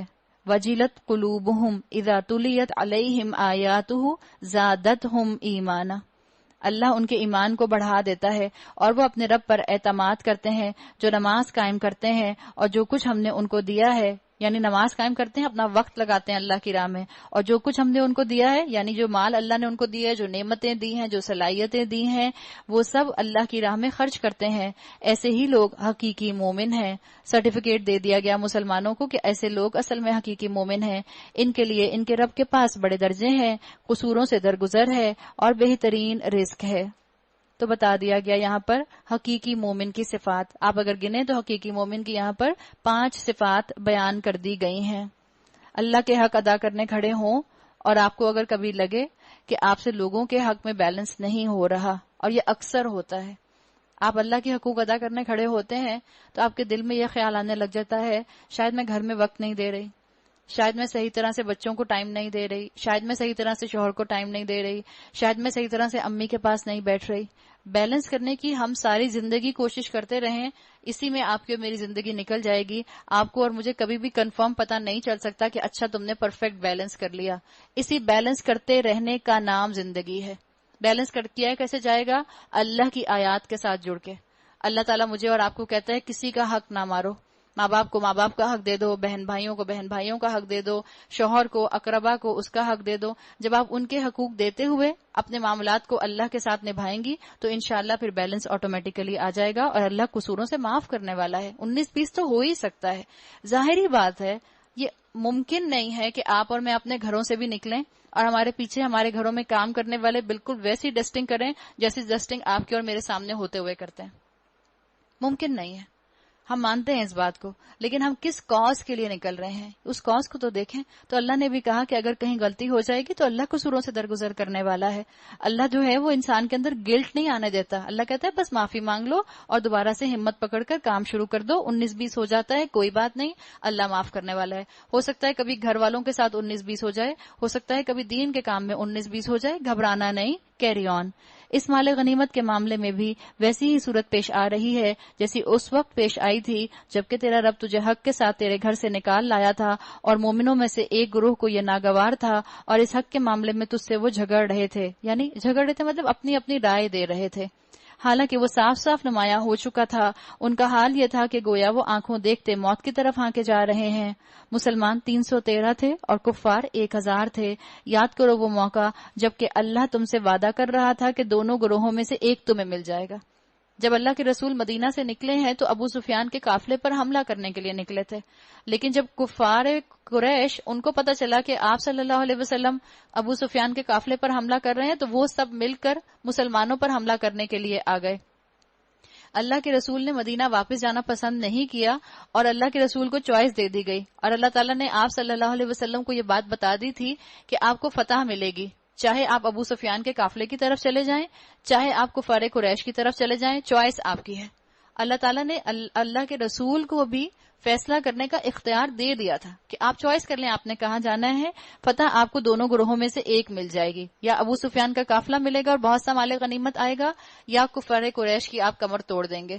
اللہ کے رسول صلی اللہ علیہ وسلم نے قافلے کو چھوڑ کر قریش مکہ کی طرف جانے کا فیصلہ فرمایا۔ تم چاہتے تھے کہ کمزور گروہ تمہیں ملے، مگر اللہ کا ارادہ یہ تھا کہ اپنے ارشادات سے حق کو حق کر کے دکھائے۔ کمزور گروہ، ابو سفیان کے قافلے میں بہت لوگ نہیں تھے، مال و اسباب بہت تھا۔ اللہ کے رسول کے پاس تو چوائس تھی کہ آپ کو آپشن مل گیا تھا کہ آپ کو فتح ملے گی اور ساتھ ساتھ مال غنیمت بھی ملے گا۔ نہ جاتے کفار قریش کی طرف، ابو سفیان کے قافلے کی طرف چلے جاتے، لیکن آپ نے حکمت سے کام لیا اور کفر کی کمر توڑی اور کافروں کی جڑ کاٹ دے تاکہ حق حق ہو کر رہے، باطل باطل ہو کر رہ جائے، خواہ مجرموں کو یہ کتنا ہی ناگوار کیوں نہ ہو۔ بتا دیا گیا کہ اللہ تعالیٰ اپنے بندوں کی خود بخود مدد کرتے ہیں، کیونکہ 1000 کفار تھے۔ اب دیکھیں اللہ تعالیٰ آگے کیا کہیں گے۔ اور وہ موقع جبکہ تم اپنے رب سے فریاد کر رہے تھے، جواب میں اس نے فرمایا میں تمہاری مدد کے لیے پے در پے 1000 فرشتے بھیج رہا ہوں، جتنے کفار اتنے فرشتے۔ یہ بات اللہ نے تمہیں صرف اس لیے بتا دی کہ تمہیں خوشخبری ہو اور تمہارے دل اس سے مطمئن ہو جائیں، ورنہ مدد تو جب بھی ہوتی ہے اللہ ہی کی طرف سے ہوتی ہے، یقیناً اللہ زبردست اور دانا ہے۔ یعنی آپ کو اور مجھے بتا دیا گیا کہ ہر معاملے میں مدد تو فرشتے ہی کرتے ہیں اللہ کے حکم سے، صرف فرق یہ ہے کہ یہاں اللہ کے رسول کو بتا دیا گیا تاکہ ان کے دلوں کو اطمینان نصیب ہو جائے اور وہ اور ہمت پکڑیں۔ اور وہ وقت جبکہ اللہ اپنی طرف سے غنودگی کی شکل میں تم پر اطمینان اور بے خوفی کی کیفیت طاری کر رہا تھا۔ غنودگی، مسلمان جو سفر کر کے مدینہ سے بیر روا کی طرف پہنچے تھے، سارے دن کا سفر کر کے، رات میں اللہ تعالیٰ نے ان کو وہاں پر نیند دے دی، ان کو وہاں پاور سنوز مل گئی اور یہ صبح تازہ دم ہو کر اٹھے۔ ان کے مقابلے میں جو کفار قریش تھے وہ ڈھول دھمکے کرتے ہوئے ساری رات آ رہے تھے اور صبح اٹھے تو بہت تھکے ہوئے تھے۔ آسمان سے تمہارے اوپر پانی برس رہا تھا تاکہ تمہیں پاک کرے اور تم سے شیطان کی ڈالی ہوئی نجاست کو دور کرے اور تمہاری ہمت بندھائے، وَيُثَبِّتَ بِهِ الْأَقْدَامَ، اور اس کے ذریعے سے تمہارے قدم جما دے۔ اللہ آپ کی اور میرے بھی قدم جما دے گا، ارادہ تو کریں۔ اللہ تو پوچھتا ہے من انصاری الی اللہ، کون ہے اللہ کا مددگار؟ آپ کہیں نحن انصار اللہ، ہم اللہ کے ساتھی ہیں، ہم اللہ کے مددگار ہیں۔ آپ ارادہ کریں، اللہ کائنات کو آپ کے لیے جو ہے مسخر کر دے گا۔ اور وہ وقت جب کہ تمہارا رب فرشتوں کو اشارہ کر رہا تھا، فرشتے کیوں اتارے اللہ تعالیٰ نے جب کہ تمہارا رب فرشتوں کو اشارہ کر رہا تھا، فرشتے کیوں اتارے اللہ تعالیٰ نے فرشتوں کو بھیج کر ان سے جنگ نہیں کروانی تھی، بلکہ اللہ تعالیٰ نے فرشتے بھیجے تاکہ مسلمانوں کے دل مضبوط ہو جائیں۔ جنگ مسلمان ہی کریں گے، ہتھیار مسلمانوں کے ہاتھ میں ہی ہوں گے، صرف ان کے ارادے کو مضبوط فرشتے کریں گے۔ تو اللہ تعالیٰ نے وہ وقت یاد کرو جب تمہارا رب فرشتوں کو اشارہ کر رہا تھا کہ میں تمہارے ساتھ ہوں، تم اہل ایمان کو ثابت قدم رکھو، میں ابھی ان کافروں کے دلوں میں روب ڈالے دیتا ہوں، پس تم ان کی گردنوں پر ضرب اور جوڑ جوڑ پر چوٹ لگاؤ، یہ اس لیے کہ ان لوگوں نے اللہ اور اس کے رسول کا مقابلہ کیا، اور جو اللہ اور اس کے رسول کا مقابلہ کرے اللہ اس کے لیے نہایت سخت گیر ہے۔ یہ ہے تم لوگوں کی سزا، اب اس کا مزہ چکھو، اور تمہیں معلوم ہو کہ حق کا انکار کرنے والوں کے لیے دوزخ کا عذاب ہے۔ اے لوگوں جو ایمان لائے ہو، جب تم ایک لشکر کی صورت میں کفار سے دوچار ہو تو ان کے مقابلے میں پھیٹ نہ پھیرو، جس نے اسے موقع میں پیٹ پھیری الا یہ کہ جنگی چال کے طور پر ایسا کرے یا کسی دوسری فوج سے جا ملنے کے لیے، تو وہ اللہ کے غضب میں گھر جائے گا، اس کا ٹھکانہ جہنم ہوگا اور وہ بہت بری جائے بازگشت ہے۔ پس حقیقت یہ ہے کہ تم نے انہیں قتل نہیں کیا بلکہ اللہ نے ان کو قتل کیا۔ اور اے نبی صلی اللہ علیہ وسلم وما رمیت اذ رمیت ولکن اللہ رما، اے نبی صلی اللہ علیہ وسلم آپ نے نہیں پھینکا، اللہ نے پھینکا۔ جنگ بدر شروع ہونے سے پہلے آپ صلی اللہ علیہ وسلم نے مٹھی بھر کر ریت جو تھی وہ کفار کی طرف پھینک دی تھی، اور آپ صلی اللہ علیہ وسلم نے فرمایا تھا بددعائیہ انداز میں شاہت الوجوہ، چہرے بگڑ جائیں، اور ان کی آنکھوں میں یہ ریت گئی اور اس کی وجہ سے ان کی آنکھوں میں تکلیف ہوئی اور اسی موقع پہ مسلمانوں نے ان کے اوپر حملہ کر دیا۔ مومنوں کے ہاتھ جو اس کام میں استعمال کیے گئے تو یہ اس لیے تھا کہ اللہ مومنوں کو ایک بہترین آزمائش سے کامیابی کے ساتھ گزار دے. یقیناً اللہ سننے والا اور جاننے والا ہے. یہ معاملہ تو تمہارے ساتھ ہے اور کافروں کے ساتھ معاملہ یہ ہے کہ اللہ ان کی چالوں کو کمزور کرنے والا ہے. وَأَنَّ اللَّهَ مُوهِنُ كَيْدِ الْكَافِرِينَ. ان کافروں سے کہہ دو اگر تم فیصلہ چاہتے ہو تو لو. نضر بن حارث جو کفار قریش کے ساتھ تھا اس نے کہا تھا ہم دونوں گروہوں میں سے اللہ جو حق پر ہے اس کو کامیابی عطا کر دے. اس نے خود دعا کی تھی. نضر بن حارث اور ابو جہل دونوں کے لیے آتا ہے کہ انہوں نے دعا کی تھی کہ یہ جو بدر کا دن ہے یہ یوم الفرقان ہے. اللہ اس کو تباہ کر دے گا, اللہ اس کو نقصان دے گا جس نے خاندانوں کو توڑا, جس نے خاندانوں کو الگ الگ کر دیا. اس لیے کہ ہجرت کر کے مسلمان جب تقریباً 140 آپ صلی اللہ علیہ وسلم کے ساتھ مدینہ آئے تھے تو کسی کا باپ پیچھے مکہ میں تھا, کسی کی بیوی مکہ میں تھی, کسی کا بچہ مکہ میں تھا اور اس کی طرف اشارہ کیا گیا. اس نے کہا تھا کہ جس نے قطع رحمی کی ہے اللہ اس کو تباہ کر دے. رسول اللہ کی طرف اشارہ کر رہا تھا حالانکہ وہ بد دعا اس کے اپنے حق میں ہی چلی گئی. فیصلہ تمہارے سامنے آ گیا, اب باز آ جاؤ, تمہارے لیے یہی بہتر ہے, ورنہ پھر پلٹ کر اسی حماقت کا اعادہ کرو گے تو ہم بھی اسی سزا کا اعادہ کریں گے اور تمہاری جمعیت خواہ وہ کتنی ہی زیادہ کیوں نہ ہو تمہارے کچھ کام نہ آ سکے گی. اللہ مومنوں کے ساتھ ہے. وَأَنَّ اللَّهَ مَعَ الْمُؤْمِنِينَ. اے لوگو جو ایمان لائے ہو اللہ اور اس کے رسول کی اطاعت کرو اور حکم سننے کے بعد اس سے سرتابی نہ کرو. ان لوگوں کی طرح نہ ہو جاؤ جنہوں نے کہا کہ ہم نے سنا حالانکہ وہ نہیں سنتے. یقیناً اللہ کے نزدیک بدترین قسم کے جانور وہ بہرے گونگے لوگ ہیں جو عقل سے کام نہیں لیتے, یعنی جن کے اندر ایمان نہیں ہے, جو رسول اللہ صلی اللہ علیہ وسلم کی بات سے منہ موڑتے ہیں, جن کے اندر قرآن پر عمل کرنے کی طاقت نہیں ہے, وہ اللہ کے نزدیک بدترین قسم کے جانور ہیں. اگر اللہ کو معلوم ہوتا کہ ان میں کچھ بھی بھلائی ہے تو وہ ضرور انہیں سننے کی توفیق دیتا, لیکن بھلائی کے بغیر اگر وہ ان کو سنواتا تو وہ رخی کے ساتھ منہ پھیر جاتے. اللہ نہ کرے کہ اللہ ہمارے دلوں پر ایسی مہر لگا دے. اے لوگو جو ایمان لائے ہو اللہ اور اس کے رسول کی پکار پر لبیک کہو جبکہ رسول تمہیں اس چیز کی طرف بلائے جو تمہیں زندگی بخشنے والی ہے, اور جان رکھو کہ اللہ آدمی اور اس کے دل کے درمیان حائل ہے, اسی کی طرف تم سمیٹے جاؤ گے. یعنی کیا؟ ہدایت کے لیے جب دروازہ اندر سے کھلے تو اسے بند نہ ہونے دینا. اپرچونٹی جو ہے وہ بار بار نہیں آتی. اپرچونٹی ڈز ناٹ ناک ٹوائس. بار بار موقع نہیں آئے گا. اور بچو اس فتنے سے جس کی شامت مخصوص طور پر صرف انہی لوگوں تک محدود نہ رہے گی جنہوں نے تم میں سے گناہ کیا ہو. جان رکھو اللہ سخت سزا دینے والا ہے. یاد کرو وہ وقت جبکہ تم تھوڑے تھے, زمین میں تم کو بے زور سمجھا جاتا تھا, تم ڈرتے رہتے تھے کہ کہیں تمہیں مٹا نہ دیں وہ لوگ. پھر اللہ نے تم کو جائے پناہ مہیا کر دی, تمہارے ہاتھ مضبوط کیے, تمہیں اچھا رزق دیا. کیوں؟ تاکہ تم مست ہو کر اللہ کو بھول جاؤ, تاکہ تم اللہ کی پرواہ نہ کرو. نہیں, اللہ نے کیا کہا؟ لعلکم تشکرون, شاید کہ تم شکر ادا کرو. اس اسٹرینتھ کو آخرت بنانے میں لگاؤ جو تمہیں اللہ نے نعمتوں کے ذریعے دی ہے.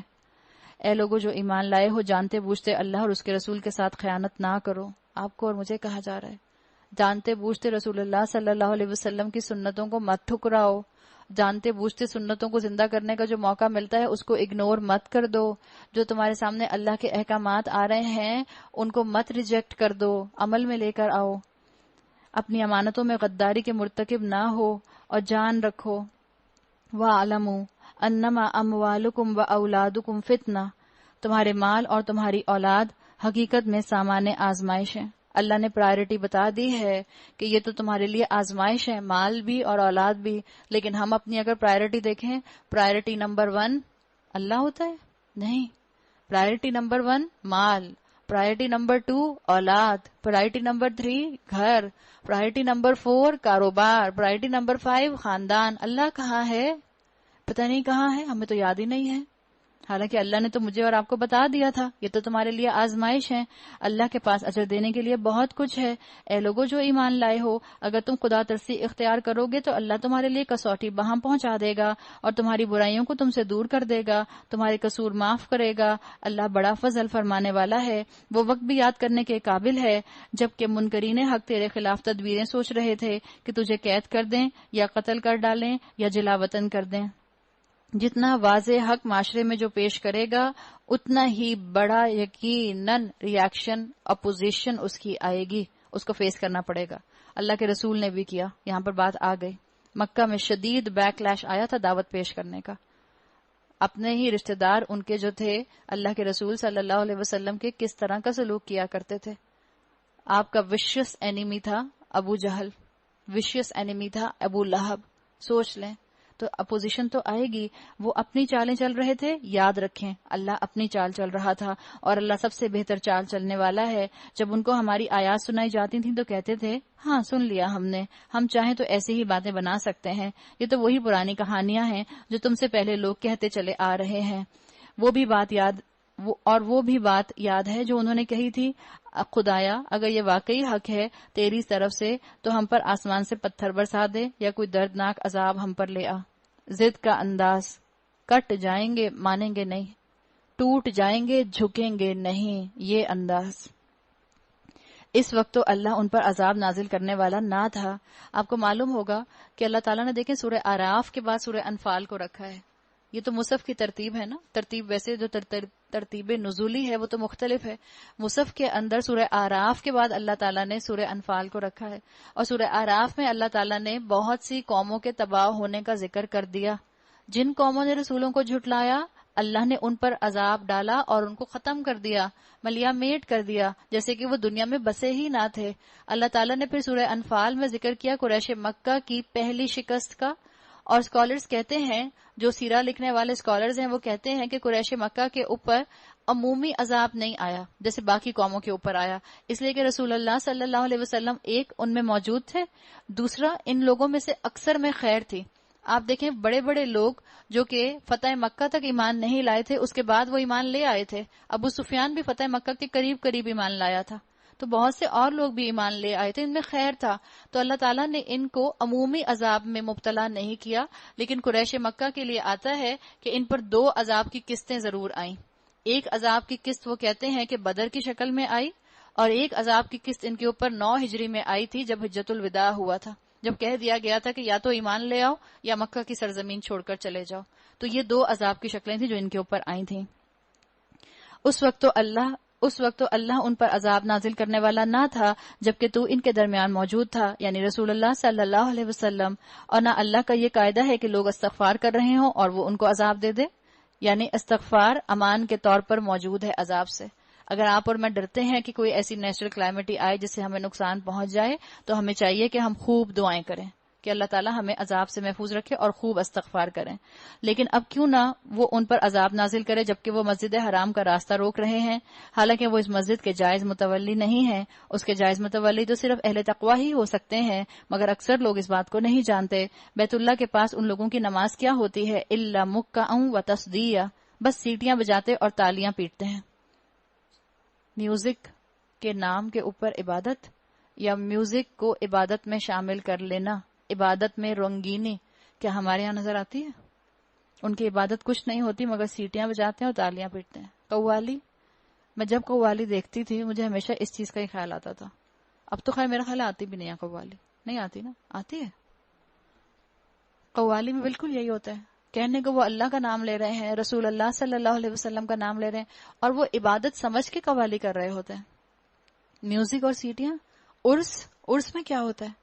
رنگینی، دھمال، ڈانسنگ درویش. ہمارا کلچر ہے، ہمارا کلچر ڈانسنگ درویش نہیں ہے. نعوذ باللہ، صحابہ نے ڈانس کر کر کے دین پھیلایا، صحابہ نے ڈھول بجا بجا کے دین پھیلایا. نہیں، یہ ہمارا کلچر نہیں ہے، یہ ہمارے کلچر کے اندر امیلگمیشن ہو گئی ہے. بس اب لو اس عذاب کا مزہ چکھو اپنے اس انکار حق کی پاداش میں جو تم کرتے رہے ہو. جن لوگوں نے حق کو ماننے سے انکار کیا ہے وہ اپنے اللہ کے راستے سے روکنے کے لیے، وہ اپنے مال اللہ کے راستے سے روکنے کے لیے صرف کر رہے ہیں اور ابھی اور خرچ کرتے رہیں گے، مگر آخرکار یہی کوششیں ان کے لیے پچھتاوے کا سبب بنیں گی. پھر وہ مغلوب ہوں گے، پھر یہ کافر جہنم کی طرف گھیر لائے جائیں گے. لیمیز اللہ الخبیث من الطیب، تاکہ اللہ گندگی کو پاکیزگی سے چھانٹ کر الگ کر دے اور ہر قسم کی گندگی کو ملا کر اکٹھا کرے، پھر اس پلندے کو جہنم میں جھونک دے. یہی لوگ اصل میں دیوالیاں ہیں. آپ دیکھ لیں، اور یہ حقیقت ہے کہ کفر کے لیے کتنا مال خرچ کیا جاتا ہے. جتنا کرسچینٹی کے مذہب نے انسانیت کی سروس کے اوپر مال خرچ کیا ہے اتنا کسی مذہب نے خرچ نہیں کیا.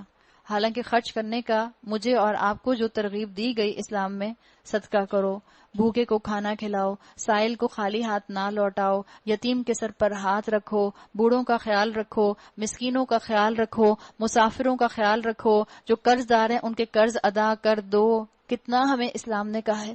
لیکن آپ دیکھتے ہیں، آپ ابھی بھی خود بھی دیکھ سکتی ہیں، آپ گوگل سرچ کر کے دیکھ لیں، کرسچینٹی کے اندر کتنا زیادہ ہیومینیٹیرین کازز کے اوپر خرچ کیا گیا ہے. تو اللہ تعالیٰ نے بتا دیا کہ اللہ تعالیٰ جو ہے وہ اپنے معاملے کو، جو مال دیتا ہے اس مال کو اللہ کی راہ میں خرچ کرو، جیسے اور لوگ کر رہے ہیں. یہ چیز ہم نہیں سیکھتے. کتنا زیادہ ان کے اندر اس چیز کے اندر سختی ہے استعمال کرنے کی.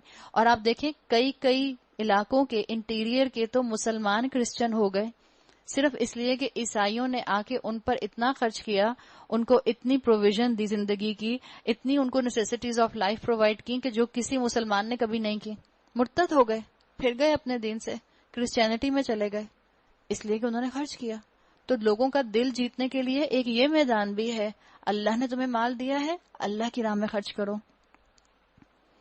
ریسورس لگاؤ اللہ کی راہ میں. اے نبی صلی اللہ علیہ وسلم، ان کافروں سے کہو کہ اگر اب بھی باز آ جائیں تو جو کچھ پہلے ہو چکا اس سے درگزر کیا جائے گا، لیکن اگر یہ پچھلی روش کا اعادہ کریں گے تو گزشتہ قوموں کے ساتھ جو کچھ ہو چکا سو ہو چکا، وہ سب کو معلوم ہے.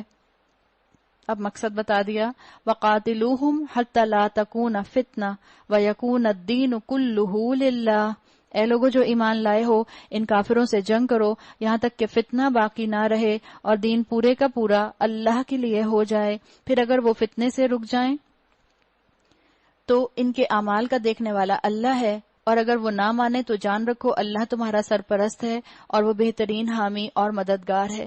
اسلام میں جنگ کا مقصد بتا دیا گیا، اللہ کے دین کی اشاعت ہے، اللہ کے دین کا پروپیگیشن ہے، مسلمانوں کی اخلاقی تربیت کی ہے ان آیات کے ذریعے قرآن نے. جنگ کا مقصد بتا دیا گیا کہ جنگ کا مقصد صرف یہ ہے کہ اس خطے کے اوپر، دنیا کے اوپر نظام اسلام نافذ ہو جائے. کسی پر جنگ کرنے کا مقصد ظلم کرنے کا مقصد نہیں ہے، کسی کی اپنی پرسنل گلوری نہیں ہے، کسی کی اپنی پرسنل فتح نہیں ہے، صرف امن قائم کرنا مقصد ہے. سورہ انفال میں آپ کو فتح منانے کے آداب بھی مل جائیں گے کہ فتح کے نشے میں، فتح کے شوق میں اپنی ذات کو اعلیٰ نہ سمجھنے لگنا، اپنے آپ کو ڈاؤن ٹو ارتھ رکھنا.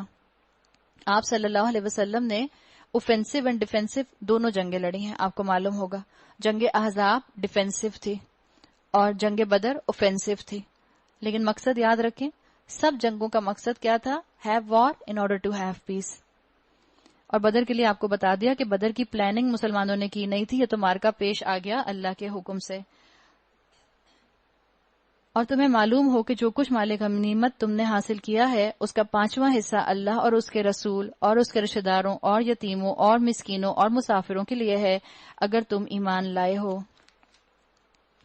اور اس چیز پر فیصلے کے روز یعنی دونوں فوجوں کے مٹ بھیڑ کے دن ہم نے اپنے بندے کی مدد کی تھی.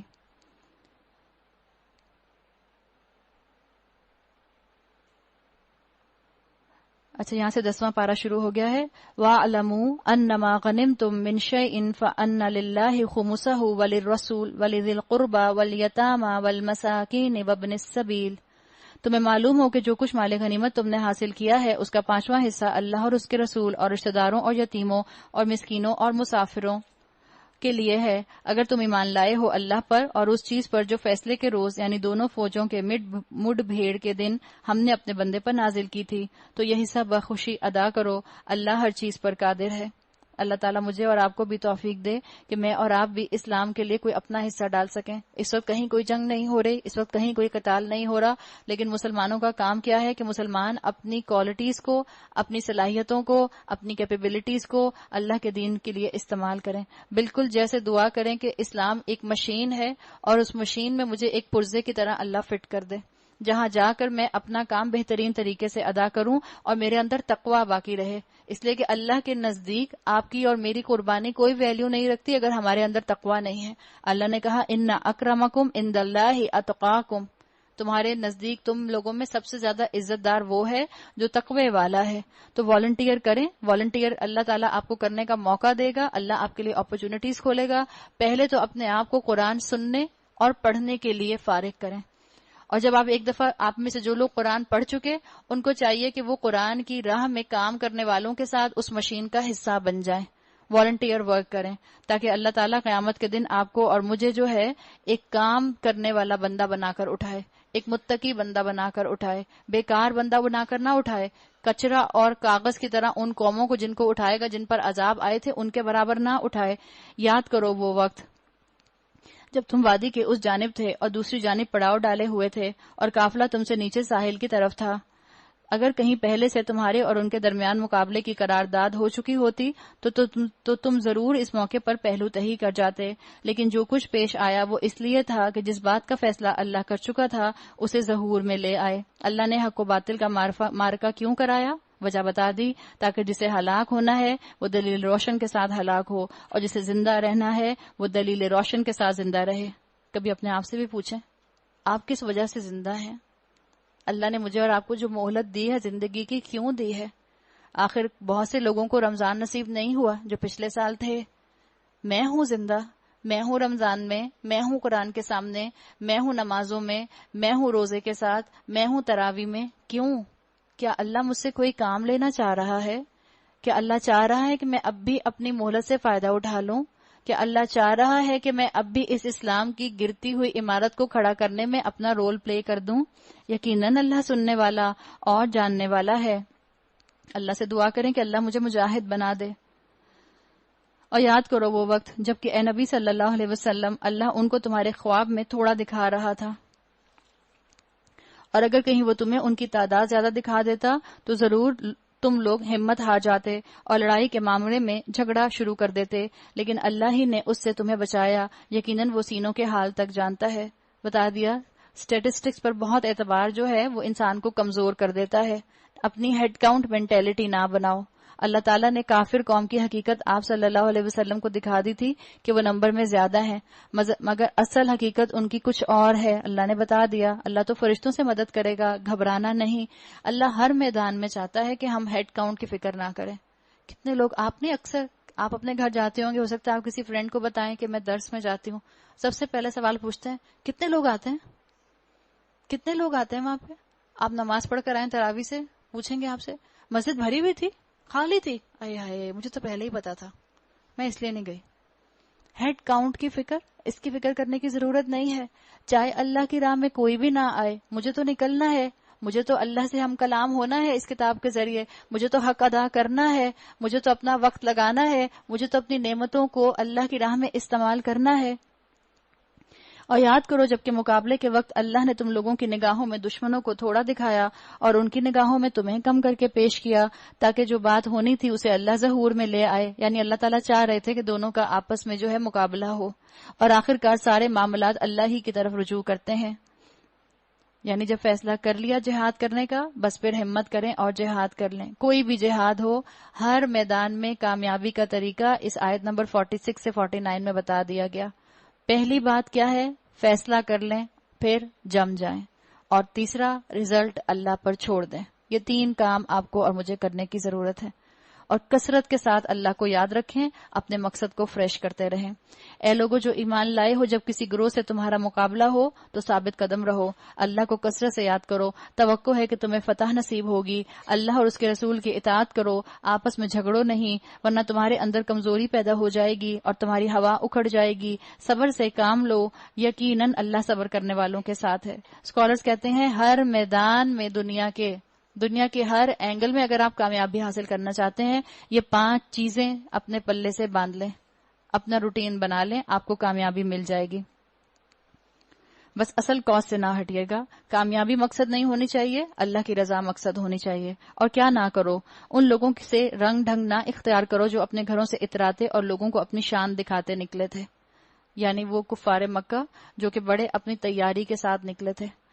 تو میرے اور آپ کے لیے سبق ہے کہ اتراتے ہوئے نہ نکلیں، ہم تو بڑے ماڈسٹ، ہم تو بڑے متقی ہیں، ہم تو قرآن پڑھنے جا رہے ہیں، یوں چلے لٹھ مار انداز میں، دوپٹہ اٹھایا، چادر اٹھائی، ہم تو چلے قرآن پڑھنے، نہیں، عاجزی کے ساتھ، محبت کے ساتھ۔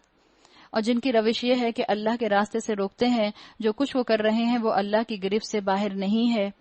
ذرا خیال کرو اس وقت کا جبکہ شیطان نے ان لوگوں کے کرتوت ان کی نگاہوں میں خوشنما بنا کر دکھائے تھے، یعنی ان کا گلیمر جو تھا وہ اس کے ساتھ نکلے تھے، ڈھول بجاتے ہوئے، گانے گاتے ہوئے، تالیاں پیٹتے ہوئے.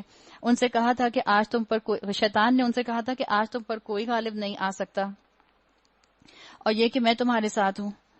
شیطان نے تو یہ اس طرف اشارہ کر دیا کہ میں تمہارے ساتھ ہوں، مگر جب دونوں گروہوں کا آمنا سامنا ہوا تو الٹے پاؤں پھر گیا، ہاتھ چھوڑ کر بھاگ گیا اور کہنے لگا میرا تمہارا ساتھ نہیں ہے، میں وہ کچھ دیکھ رہا ہوں جو تم نہیں دیکھتے. کیا کہہ رہا ہے؟ انی اخاف اللہ، مجھے تو اللہ سے ڈر لگتا ہے. پہلے جو اللہ کی نافرمانی پر وہاں تک چلا کر لے آیا، جذبات ان کے بھڑکا کر ان کو وہاں تک جنگ کے لیے لے آیا، اب کہہ رہا ہے انی اخاف اللہ. یہ شیطان کا معاملہ ہے. شیطان اللہ سے صرف ڈرتا ہے. آپ کو یاد ہوگا ہم نے تقوی کی ڈیفینیشن میں یہ بات دیکھی تھی کہ تقوی کیا ہے؟ کسی پوٹینشیل ڈینجر کے خلاف اپنا پریکاشنری سٹیپ اٹھا لینا.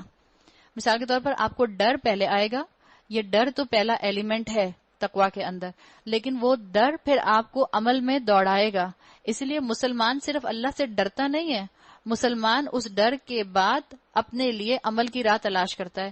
آپ اپنے گھر کا دروازہ رات کو 3 بجے اٹھ کر چیک کرتی ہیں، ایسے آپ کو خیال آتا ہے کہ پتہ نہیں لاک کیا تھا کہ نہیں کیا تھا.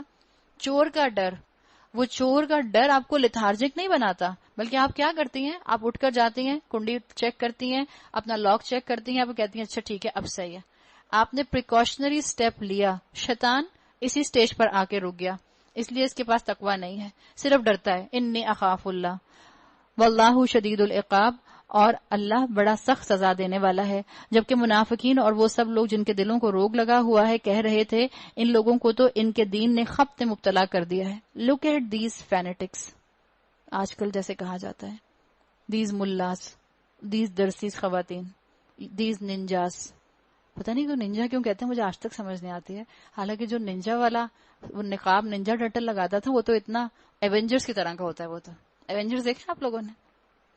جو ایونجرز کو انہوں نے نقاب لگایا ہے، پاکستان کا پہلا کارٹون جو بنا تھا، جو ایونجرز کو انہوں نے نقاب لگایا ہے وہ نقاب ہے ننجا ٹرٹل والا. ہم تو اپنے بچپن میں ننجا ٹرٹل دیکھتے تھے، ہمیں بڑا مزہ آتا تھا. بےچارے ویسے ننجا کو بدنام کر دیا ہے، جگہ جگہ جو ہے وہ ننجا یاد آ جاتا ہے سب کو. بالکل وہی انداز ہے کہ ان کو ان کے دین نے خبط نے مبتلا کر دیا ہے. حالانکہ اگر کوئی اللہ پر بھروسہ کرے تو یقیناً اللہ بڑا زبردست اور دانا ہے. مومن کا سارا توکل اسباب پر نہیں ہوتا، اللہ کی ذات پر ہوتا ہے. مومن کا توکل اسباب پر نہیں، اپنے خلوص پر اور اللہ کی ذات پر ہوتا ہے. آسائش میں نہیں لگتا، بلکہ اس کا سارا فوکس ہوتا ہے دعا کرنا، عبادت کرنا، خلوص کے ساتھ آگے بڑھ جانا. کاش تم اس حالت کو دیکھ سکتے جبکہ فرشتے مقتول کافروں کی روحیں قبض کر رہے تھے، ان کے چہروں اور ان کے کولہوں پر ضربیں لگاتے جاتے تھے اور کہتے جاتے تھے لو اب جلنے کی سزا بھگتو. یعنی جب ان کی جان قبض کرتے تھے اس موقع کے اوپر ان کو سیدھا سیدھا جہنم کا راستہ دکھا دیتے تھے. یہ وہ جزا ہے جس کا سامان تمہارے اپنے ہاتھوں کی پیشگی مہیا کر رکھا ہے، ورنہ اللہ تو اپنے بندوں پر ظلم کرنے والا نہیں ہے. یہ معاملہ ان کے ساتھ اسی طرح پیش آیا جس طرح آل فرعون اور ان سے پہلے کے دوسرے لوگوں کے ساتھ پیش آتا رہا ہے. انہوں نے اللہ کی آیات کو ماننے سے انکار کیا، اللہ نے ان کے گناہوں پر انہیں پکڑ لیا. اللہ قوت رکھتا ہے، سخت سزا دینے والا ہے. فرشتے اور روح اور یہ فرشتے جو ہیں یہ عالم الغیب کی چیز ہیں. آج میں اور آپ فرشتوں کو نہیں دیکھ سکتے. اسی طرح سے عذاب قبر کو یہاں پہ جو ذکر کیا گیا کہ تم جلنے کی سزا کا مزہ چکھو، یہ ان کے عذاب قبر کی طرف اسکالرز کہتے ہیں اشارہ ہے. یہ اللہ کی اس سنت کے مطابق ہوا کہ وہ کسی نعمت کو جو اس نے کسی قوم کو عطا کی ہو اس وقت تک نہیں بدلتا. کس وقت تک نہیں بدلتا؟ اللہ تعالیٰ نے کہہ دیا حتی یغیروا ما بانفسہم، جب تک وہ قوم خود اپنے طرز عمل کو نہیں بدل دیتی.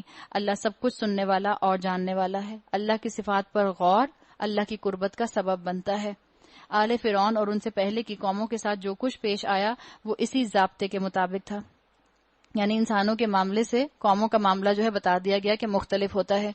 گناہوں بھری زندگی کے باوجود ہو سکتا ہے کسی انسان کو دنیا میں سزا جو ہے وہ نہ ملے، اور قوموں کو بھی ہو سکتا ہے کہ ڈھیل ملتی جائے ملتی جائے ملتی جائے ملتی جائے، لیکن اللہ تعالیٰ آخر وہ رسی جو ہے اس کو کھینچ لیتا ہے.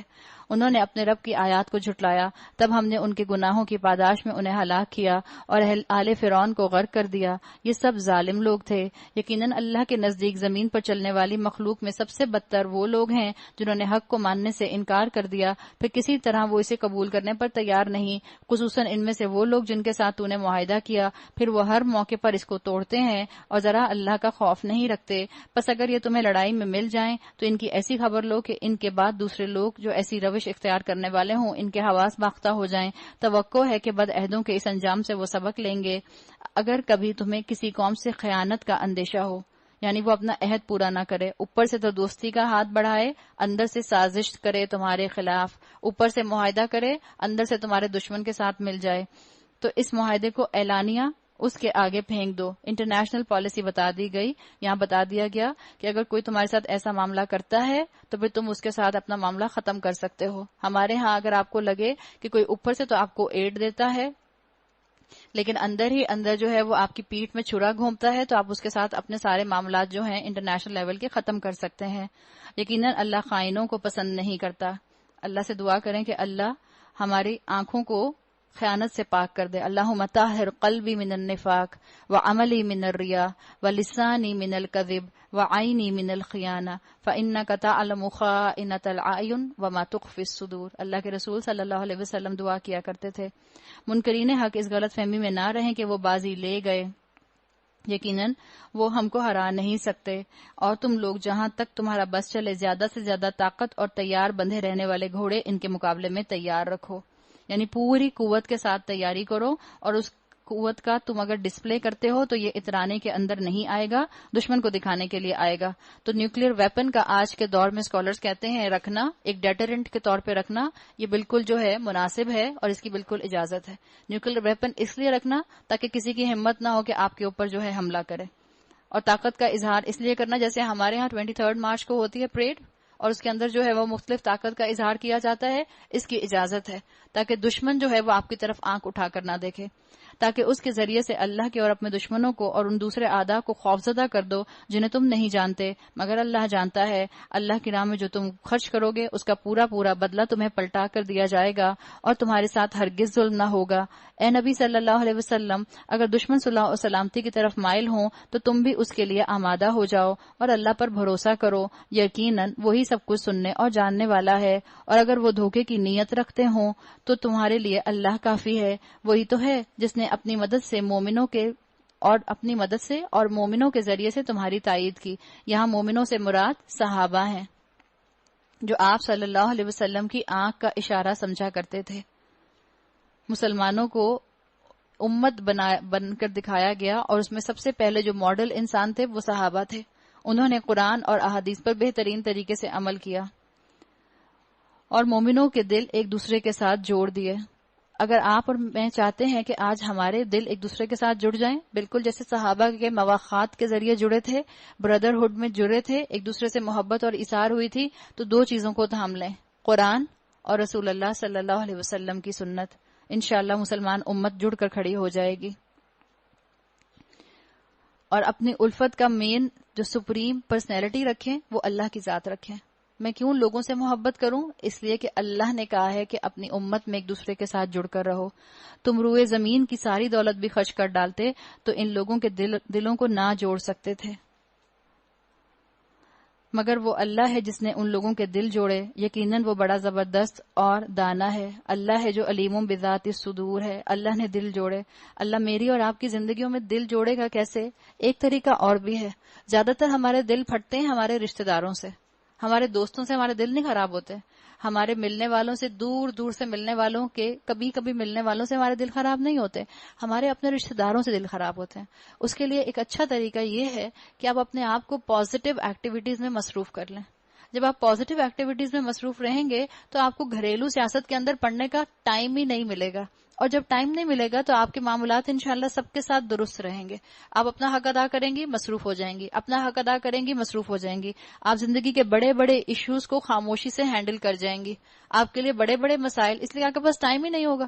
مثال کے طور پر آپ کو پتا چلا کہ آپ کے گھر میں آپ کی جٹھانی کی ماسی نے ان کے ساتھ کوئی بات غلط کی ہے.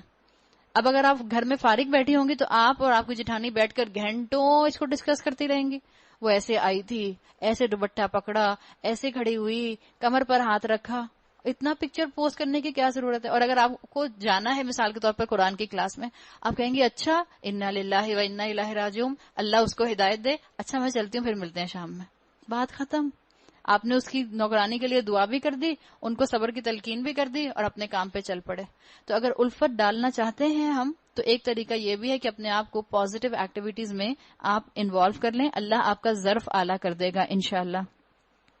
پھر الفت جو مختلف آپ کو احادیث سے معاملات ملتے ہیں کہ الفت کیسے پیدا ہوتی ہے. اسکالرز کہتے ہیں ایک دوسرے کو سلام کرنے سے الفت پیدا ہوتی ہے، ایک دوسرے کو مسکرا کر دیکھنے سے الفت پیدا ہوتی ہے، ایک دوسرے کو کھانا کھلانے سے الفت پیدا ہوتی ہے، تانا نہ دینے سے الفت پیدا ہوتی ہے، یعنی آپ کسی کو تانا نہ دیں، اس سے بھی انشاءاللہ دلوں میں الفت اور محبت پیدا ہوگی، اور دوسروں کی خدمت کرنے سے بھی الفت پیدا ہوتی ہے. اللہ تعالیٰ مجھے اور آپ کو مومنوں کے دل جوڑنے میں سب سے اعلیٰ مقام رکھنے کی توفیق عطا فرمائے. اے نبی صلی اللہ علیہ وسلم، تمہارے لیے اور تمہارے پیرو اہل و ایمان کے لیے بس اللہ کافی ہے، بس اللہ کی فکر کرو. اے نبی صلی اللہ علیہ وسلم، مومنوں کو جنگ پر ابھارو. کہاں چھپائیں گے اس آیت کو؟ اللہ کے رسول نے تو اس بات کو عمل میں کر کے دکھا دیا. قرآن میں یہ آیت لکھی ہے، ہم مسلمان کہتے ہیں نہیں اللہ نے یہ تھوڑی کہا ہے جنگ کرو. اللہ نے کہا ہے، اللہ کے رسول نے کہا ہے سب سے بڑا جہاد وہ ہے جو تم اپنے نفس سے کرو. یہاں کیا لکھا ہے؟ مومنوں کو جنگ پر ابھاریے. تو اللہ تعالیٰ نے آپ کو اور مجھے یہاں پر یہ حقیقت بتا دی، اور ہم پہلے بھی بات کر آئے ہیں کہ چاہے ڈیفینسو وار ہو چاہے اوفینسو وار ہو، امن قائم کرنے کے لیے، اللہ کا کلمہ بلند کرنے کے لیے جنگ لڑی جا سکتی ہے. حقیقت بتا دی گئی ہے. لا تکون فتنۃ، اگر آپ کا نیت ہے تو انشاءاللہ وہ جنگ آپ کو جو ہے جہاد کا اور قتال کا اجر دے گی. اگر تم میں سے 20 آدمی صابر آدمی ہوں تو وہ 200 پر غالب آئیں گے. اگر 100 آدمی ایسے ہوں تو منکرین حق میں سے 1000 آدمیوں پر بھاری رہیں گے، کیونکہ وہ ایسے لوگ ہیں جو سمجھ نہیں رکھتے. اچھا، اب اللہ نے تمہارا بوجھ ہلکا کیا اور اسے معلوم ہوا کہ ابھی تم میں کمزوری ہے، پس اگر تم میں 100 آدمی صابر ہوں تو وہ 200 پر، اور 1000 آدمی ایسے ہوں تو 2000 پر اللہ کے حکم سے غالب آئیں گے. اور اللہ ان لوگوں کے ساتھ ہے جو صبر کرنے والے ہیں. بدر کے بعد بہت سے لوگ مسلمان ہوئے مگر ان میں ابھی بھی کمزوری تھی. تو صحابہ کی بات یہاں پر نہیں کی گئی، بلکہ یہ ان کی بات ہے کہ اگر وہ کچھ کمزوری تم میں ہے تو اگر تم 100 ہو تو 200 پر بھاری آؤ گے. صحابہ کا معاملہ تو وہی تھا جو پہلے بیان کر دیا گیا. یہاں ان مسلمانوں کی بات ہے جو ابھی نئے نئے مسلمان ہوئے مدینہ میں اور ابھی ان کی تربیت نہیں ہوئی. کسی نبی کے لیے زیبا نہیں ہے کہ اس کے پاس قیدی ہوں جب تک کہ وہ زمین میں دشمنوں کو اچھی طرح کچل نہ دے. بدر میں جو قیدی آئے تھے ان کی طرف اشارہ آئے گا. تم لوگ دنیا کے فائدے چاہتے ہو، حالانکہ اللہ کے پیش نظر آخرت ہے. اللہ غالب اور حکیم ہے. یہاں بتا دیا گیا کہ جو قیدی آئے ہیں ان کے ساتھ کیا معاملہ رکھا جائے. اللہ کی طرف سے اللہ کی منشا تو یہ تھی کہ ان کو جنگ کے دوران ہی قتل کر کے ختم کر دیا جاتا تاکہ کفر کی کمر ٹوٹ جاتی. اگر اللہ کا نوشتہ پہلے نہ لکھا جا چکا ہوتا تو جو کچھ تم لوگوں نے لیا ہے اس کی پاداش میں تم کو بڑی سزا دی جاتی. بس جو کچھ تم نے مال حاصل کیا ہے اسے کھاؤ کہ وہ حلال اور پاک ہے، اور اللہ سے ڈرتے رہو، یقیناً اللہ درگزر کرنے والا اور رحم فرمانے والا ہے. اے نبی صلی اللہ علیہ وسلم، تم لوگوں کے قبضے میں جو قیدی ہیں ان سے کہو اگر اللہ کو معلوم ہوا کہ تمہارے دلوں میں کچھ خیر ہے تو وہ تمہیں اس سے بڑھ چڑھ کر دے گا جو تم سے لے لیا گیا ہے. یعنی قیدیوں تک کو اسلام انسینٹیو دیتا ہے، قیدیوں تک کو اللہ تعالیٰ ترغیب دے رہے ہیں کہ پلٹ آؤ اللہ کے دین کی طرف، پلٹ آؤ اللہ کی طرف، وہ تمہاری خطائیں معاف کر دے گا. کوئی ایسا دین ہو سکتا ہے اتنا خوبصورت؟ اللہ درگزر کرنے والا اور رحم فرمانے والا ہے. قرآن ایسی کتاب ہے جو انسانیت کی تربیت کی کتاب ہے، قیدیوں تک کی تربیت کر رہی ہے. لیکن اگر وہ تیرے ساتھ خیانت رکھتے ہیں یعنی ٹریٹر ہیں تو اس سے پہلے وہ اللہ کے ساتھ خیانت کر چکے ہیں، چنانچہ اسی کی سزا اللہ نے انہیں دی کہ وہ تیرے قابو میں آ گئے. اللہ سب کچھ سنتا اور جانتا ہے. جن لوگوں نے ایمان قبول کیا اور ہجرت کی، اب ہجرت کا ذکر آ رہا ہے، اسٹرگلنگ ٹو دا utmost جہاد کی بات ہے. جنہوں نے ایمان قبول کیا، ہجرت کی، اللہ کی راہ میں اپنی جانیں دیں، جانیں لڑائیں یعنی خوب کوششیں کی، اپنے مال کھپائے. انصار کی طرف اجازت ہے کہ انہوں نے بردرہڈ کا پورا مظاہرہ کیا. مسلمان جب ان کے پاس آئے انہوں نے اپنے گھروں کے 2 حصے کر دیے، اپنے کاروبار کے 2 حصے کر دیے، اپنے باغات کے 2 حصے کر دیے. کسی کی 2 بیویاں تھیں تو اس نے ایک بیوی جو تھی اس کو طلاق دے کر اپنے بھائی کو دے دی. ان کی طرف اشارہ ہے. اور جن لوگوں نے ہجرت کرنے والوں کو جگہ دی، ان کی مدد کی، وہی دراصل ایک دوسرے کے ولی ہیں. رہے وہ لوگ جو ایمان لے آئے مگر ہجرت کر کے دارالسلام میں آ نہیں گئے تو ان سے تمہاری ولایت کا کوئی تعلق نہیں. یعنی اب اگر تمہارا کوئی بھی رشتہ دار مدینہ کے علاوہ مکہ میں رہ گیا ہے تو اب ان کا اور تمہارا کوئی تعلق نہیں ہے. جو مسلمان تھے وہ مدینہ میں آ گئے تاکہ مسلمان ایک جگہ آ کر امت بنے، اسٹرینتھ بنے، اور مسلمانوں کے اندر جسمانی مضبوطی آئے جب تک کہ وہ ہجرت نہ کر جائیں۔ اللہ تعالیٰ نے اشارہ کر کے بتا دیا یہاں پر کہ اگر تمہارے کچھ رشتہ دار مکہ میں موجود ہیں تو یا تو وہ ہجرت کر کے مدینہ آ جائیں یا پھر وہ تم سے اپنا تعلق ختم کر دیں۔ ہاں، اگر وہ دین کے معاملے میں تم سے مدد مانگے تو ان کی مدد کرنا تم پر فرض ہے، لیکن کسی ایسی قوم کے خلاف نہیں جس سے تمہارا معاہدہ ہو۔ جو کچھ تم کرتے ہو اللہ اسے دیکھتا ہے۔ جو لوگ منکر حق ہیں وہ ایک دوسرے کی حمایت کرتے ہیں۔ اگر تم یہ نہ کرو گے، یعنی تم اگر معاہدوں کا احترام نہ کرو گے تو زمین میں فتنہ اور بڑا فساد برپا ہوگا۔ اللہ تعالیٰ نے یہاں ہجرت کی بات کر دی۔ جہاں تک ہجرت کی بات ہے، آپ کی اور میری ہجرت جو ہے یوں سمجھ لیں جسمانی ہجرت نہیں ہے، اس لیے کہ آج کوئی بھی دارالاسلام ایسا سچ نہیں ہے، تو آپ اور میں جسمانی ہجرت تو نہیں کرتے۔ آپ کی اور میری ذہنی ہجرت ہوتی ہے، آپ کی اور میری عقیدے کی ہجرت ہوتی ہے، آپ کی اور میری سوچ اور عادات کی ہجرت ہوتی ہے۔ جو لوگ ایمان لائے اور جنہوں نے اللہ کی راہ میں گھر بار چھوڑے اور جدوجہد کی، بتا دیا گیا جنہوں نے واقعی کوششیں کی۔ کیسی کوششیں کی؟ اللہ جانتا ہے۔ اگر آپ نے اپنی عادات کو بدلنے کی اللہ کی خاطر کوشش کی ہے، اللہ جانتا ہے۔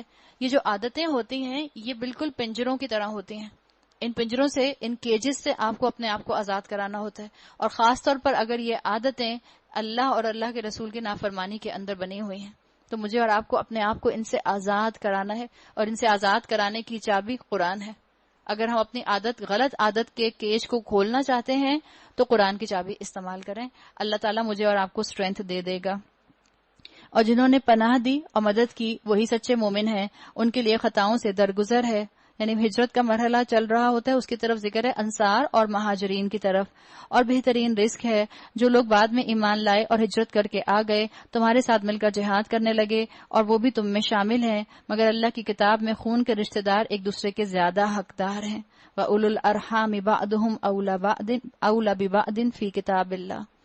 اللہ کے نزدیک تمہارے جو رشتہ دار ہیں وہ تمہارے زیادہ حقدار ہیں۔ ان اللہ بکل شیء علیم، یقیناً اللہ ہر چیز کو جانتا ہے۔ حضرت علی رضی اللہ عنہ کے مطابق یہ صورت اپنے ہاتھ میں تلوار لے کر پیدا ہوئی ہے، اس کے لیے انہوں نے کہا تھا۔ اچھا جی، اب آئیے آگے اگلی صورت، سورہ توبہ۔ سورہ توبہ جس کے شروع میں بسم اللہ الرحمن الرحیم نہیں ہے، اس کے اندر آپ صلی اللہ علیہ وسلم کا مقصد جو تھا وہ تکمیل کو پہنچ رہا تھا، جب اسلام کا غلبہ عرب میں پورا ہو رہا تھا۔ توبہ کا مطلب ہوتا ہے لوٹنا، پلٹنا، رجوع کرنا، اور شروع ہوتی ہے یہ لفظ برات سے۔ برات کا مطلب ہوتا ہے بیزاری۔ براءتم من اللہ ورسولہ الی الذین عاہدتم من المشرکین، اعلان برات ہے اور اللہ اور اس کے رسول کی طرف سے ان مشرکین کو جن سے تم نے معاہدے کیے تھے، پس تم لوگ ملک میں 4 مہینے اور چر پھر لو، اور جان رکھو کہ تم اللہ کو عاجز کرنے والے نہیں ہو، اور یہ کہ اللہ منکرین حق کو رسوا کرنے والا ہے۔ اطلاع عام ہے، اسلام نے اعلان کرتے ہی ان کو پکڑنا نہیں شروع کر دیا تھا، بلکہ ان کو ٹائم پیریڈ دیا گیا تھا، ان کو آپشن دیا تھا کفار کو فتح مکہ سے کے ٹائم پیریڈ میں کہ یا تو وہ ایمان لے آئیں یا وہ جو ہیں چلے جائیں، ورنہ پھر وہ جنگ کے لیے تیار ہو جائیں۔ تو یہ 3 آپشن کفار مکہ کو دیے گئے تھے جو اب تک مکہ میں موجود تھے، بالکل آخری غلبے کے وقت میں، کہ یا تو ایمان لے آئیں یا مکہ چھوڑ دیں یا جنگ کے لیے تیار ہو جائیں۔ اعلان عام ہے اللہ اور اس کے رسول کی طرف سے حج اکبر کے دن تمام لوگوں کے لیے کہ اللہ مشرکین سے بری الذمہ ہے۔ یہ جو حج اکبر کا یہاں ذکر آیا یوم عرفہ کا ذکر ہے، اور یہ یاد رکھیں کہ تاریخ بتاتی ہے کہ یہ جو یوم عرفہ کا دن تھا، حج اکبر جس کو کہا گیا، اس دن جمعہ نہیں تھا۔ ہمارے ہاں غلط کانسیپٹ ہے کہ ہم کہتے ہیں کہ اگر جمعے کا حج ہو تو اس کو حج اکبر کہتے ہیں، حالانکہ حج اصغر ہے عمرہ، حج اکبر ہے آپ کا حج، چاہے وہ ہفتے کے کسی بھی دن پر آئے، اور اس کا رسول بھی۔ اب اگر تم لوگ توبہ کر لو تو تمہارے لیے یہی بہتر ہے، اور جو منہ پھیرتے ہو خوب سمجھ لو کہ تم اللہ کو عاجز کرنے والے نہیں ہو۔ اے نبی صلی اللہ علیہ وسلم، انکار کرنے والوں کو سخت عذاب کی خوشخبری سنا دو، بجز ان مشرکین کے جن سے تم نے معاہدے کیے، پھر انہوں نے اپنے عہد کو پورا کرنے میں تمہارے ساتھ کوئی کمی نہیں کی۔ آج بھی دنیا میں آپ دیکھیں 2 طرح کے کفار ہیں، ایک دین کا اسلام، جو دین اسلام کی حقیقت جانتے ہیں مگر انکاری ہیں، اور ایک ایسے ہیں کہ جو مسلمانوں کو صحیح مانتے ہیں لیکن ایمان قبول نہیں کرتے۔ آپ کو آج بھی اس طرح کے کفار مل جائیں گے، اور نہ تمہارے خلاف کسی کی مدد کی یعنی نیوٹرل رہے، تو ایسے لوگوں کے ساتھ تم بھی مدت معاہدہ تک وفا کرو، کیونکہ اللہ متقیوں ہی کو پسند کرتا ہے۔ سورہ انفال میں بدر کا ذکر تھا، اور سورہ توبہ میں آپ صلی اللہ علیہ وسلم کے مشن کے اختتام کا ذکر ہے، یعنی آپ کا مشن اختتام کو پہنچ رہا ہے۔ اور یہ وہ وقت تھا جب عرب کے اندر اسلام جو تھا وہ اپنا پورے کا پورا غلبہ حاصل کر چکا تھا، 9 ہجری کا حج ہو چکا تھا، فتح مکہ ہو چکا تھا، صلح حدیبیہ ہو چکی تھی۔ تو سورہ توبہ میں آپ کو اس ساری سیاست کا ذکر ملے گا، انٹرنیشنل پالیٹکس کا ذکر ملتا ہے۔ بس جب حرام مہینے گزر جائیں تو مشرکین کو قتل کرو جہاں پاؤ، اور انہیں پکڑو اور گھیرو، اور ہر گھات میں ان کی خبر لینے کے لیے بیٹھو۔ پھر اگر وہ توبہ کر لیں اور نماز قائم کریں اور زکوٰۃ دیں تو انہیں چھوڑ دو، اللہ درگزر فرمانے والا اور رحم فرمانے والا ہے۔ اور اگر مشرکین میں سے کوئی شخص پناہ مانگ کر تمہارے پاس آنا چاہے تاکہ اللہ کا کلام سنے تو اسے پناہ دے دو، یہاں تک کہ وہ اللہ کا کلام سن لے، پھر اسے اس کے مامن تک پہنچا دو۔ یہ اس لیے کرنا چاہیے کہ یہ لوگ علم نہیں رکھتے۔ آپ دیکھیں یہ وہ مشرکین ہیں جنہوں نے مسلمانوں کے ساتھ جنگیں کی، جنہوں نے مکہ میں مسلمانوں پر ٹارچر کیا، جنہوں نے ان کے پیچھے رہ جانے والے رشتہ داروں کو اذیتیں دیں، جنہوں نے مسلمان غلاموں کے ساتھ بدترین سلوک کیا۔ لیکن اسلام کا جسٹس دیکھیں، اگر یہ بدلنا چاہ رہے ہیں، اگر یہ معافی مانگنا چاہ رہے ہیں، اگر یہ پلٹنا چاہ رہے ہیں تو ان کو اللہ کی آیات سناؤ۔ ان مشرکین کے لیے اللہ اور اس کے رسول کے نزدیک کوئی عہد آخر کیسے ہو سکتا ہے؟ یعنی انکریج کیا جا رہا ہے ان کو، تمہارے ساتھ سیدھے کیسے ہو سکتا ہے بجز ان لوگوں کے جن سے تم نے مسجد حرام کے پاس معاہدہ کیا تھا، تو جب تک وہ تمہارے ساتھ سیدھے رہیں تم بھی ان کے ساتھ سیدھے رہو، کیونکہ اللہ متقیوں کو پسند کرتا ہے۔ مگر ان کے سوا دوسرے مشرکین کے ساتھ کوئی عہد کیسے ہو سکتا ہے، جبکہ ان کا حال یہ ہے کہ تم پر قابو پا جائیں تو نہ تمہارے معاملے میں کسی قرابت کا لحاظ کریں، نہ کسی معاہدے کی ذمہ داری کا۔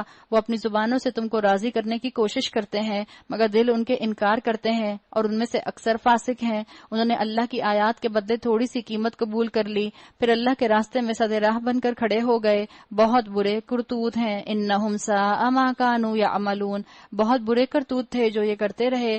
کسی مومن کے معاملے میں نہ یہ قرابت کا لحاظ کرتے ہیں اور نہ کسی عہد کی ذمہ داری کا، اور زیادتی ہمیشہ انہی کی طرف سے ہوتی ہے۔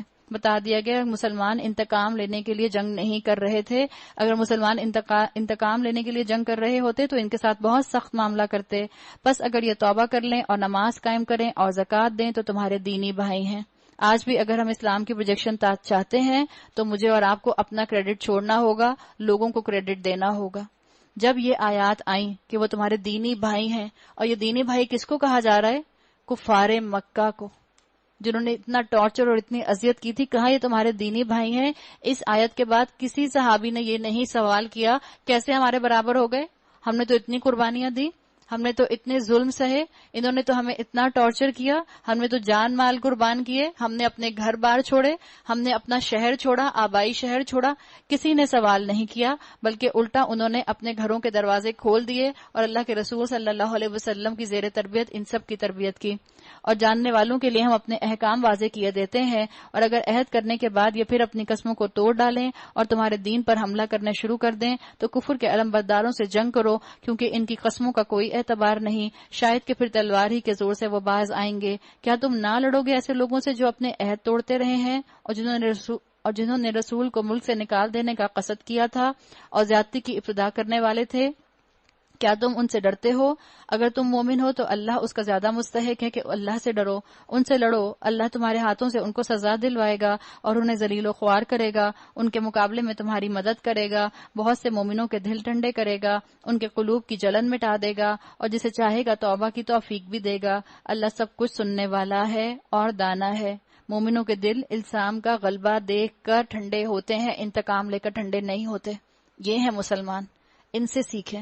انتقام لے کر دل ٹھنڈا نہیں ہوتا کہ ایک جواب بھی اگر میں نے اپنی جٹھانی کو دینا تھا، دیورانی کو دینا تھا، جو اس نے مجھے سنایا تھا کسی محفل میں طنز کا جملہ، پوری نماز ہم نے گزار دی اس طنز کے جملے کا جواب ڈھونڈنے کے لیے، اب آئے گی نا میرے سامنے، اب یہ کہوں گی، اور پوری نماز میں ہم الفاظ کی کنسٹرکشن کرتے رہے، کیا کہوں گی، یہ کہوں گی، نہیں یہ کہوں گی، نہیں یہ کہوں گی، بائی دا ٹائم سلام پھیر دیا، پتہ چلا کہ اچھا نماز ختم ہو گئی۔ تو یہ ہمارا حال ہے۔ مسلمان ایسے نہیں ہوتے، مسلمانوں کے دل ٹھنڈے ہوتے ہیں ایک دوسرے کو دین پر چلتا دیکھ کر۔ کیا تم نے یہ سمجھ رکھا ہے کہ یوں ہی چھوڑ دیے جاؤ گے، حالانکہ ابھی اللہ نے یہ تو دیکھا ہی نہیں کہ تم میں سے کون لوگ وہ ہیں جنہوں نے اس کی راہ میں جان فشانی کی، اور اللہ اور اس کے رسول اور مومنون کے سوا کسی کو جگری دوست نہ بنایا۔ جو کچھ تم کرتے ہو اللہ اس سے باخبر ہے، واللہ خبیر بما تعملون، اللہ جانتا ہے۔ اللہ تعالیٰ نے بتا دیا، نئے مسلمانوں کو کہہ دیا کہ کلمہ پڑھ لینا جنت کی ممبرشپ لینے کے لیے برابر نہ ہوگا، ابھی تمہیں ٹیسٹ سے گزرنا پڑے گا۔ اللہ نے کہہ دیا یہاں پر کہ ابھی کہ تم نے کیسے فیصلہ کر لیا، کیا تم نے یوں سمجھ رکھا ہے کہ ایسے ہی چھوڑ دیے جاؤ گے؟ تو جو نئے مسلمان آئے ہیں ان کو بھی ایڈریس کر کے کہہ دیا گیا کہ ابھی تمہاری آزمائش ہوگی، ابھی اللہ جو ہے وہ تمہارا امتحان لے گا، پھر جنت کی ممبرشپ تمہیں ملے گی۔ اللہ تعالی ہمیں توفیق دے کہ ہم اپنی ان ساری ہسٹوریکل فگرز کے ساتھ، ہم اپنی اس تاریخ کے ساتھ اپنے لیے سبق ڈھونڈنے کے لیے بہترین مواقع جو ہیں وہ تلاش بھی کریں، اور جو ہمارے سامنے سبق آ جائے اس کو ہم اپنے عمل میں لے آئیں۔ اللہ تعالیٰ تمام بیماروں کو شفائے کاملہ، صحت کلی عطا فرمائے۔ اللہ تعالیٰ تمام حاضرین کی جائز دعاؤں کو قبول فرمائے۔ ہم سب کا یہاں آنا اور جنہوں نے گیدرنگ کو ارینج کیا ان کا یہ ارینج کرنا اللہ قبول فرمائے۔ بارک اللہ لی و لکم فی القرآن الحکیم ونفعنی و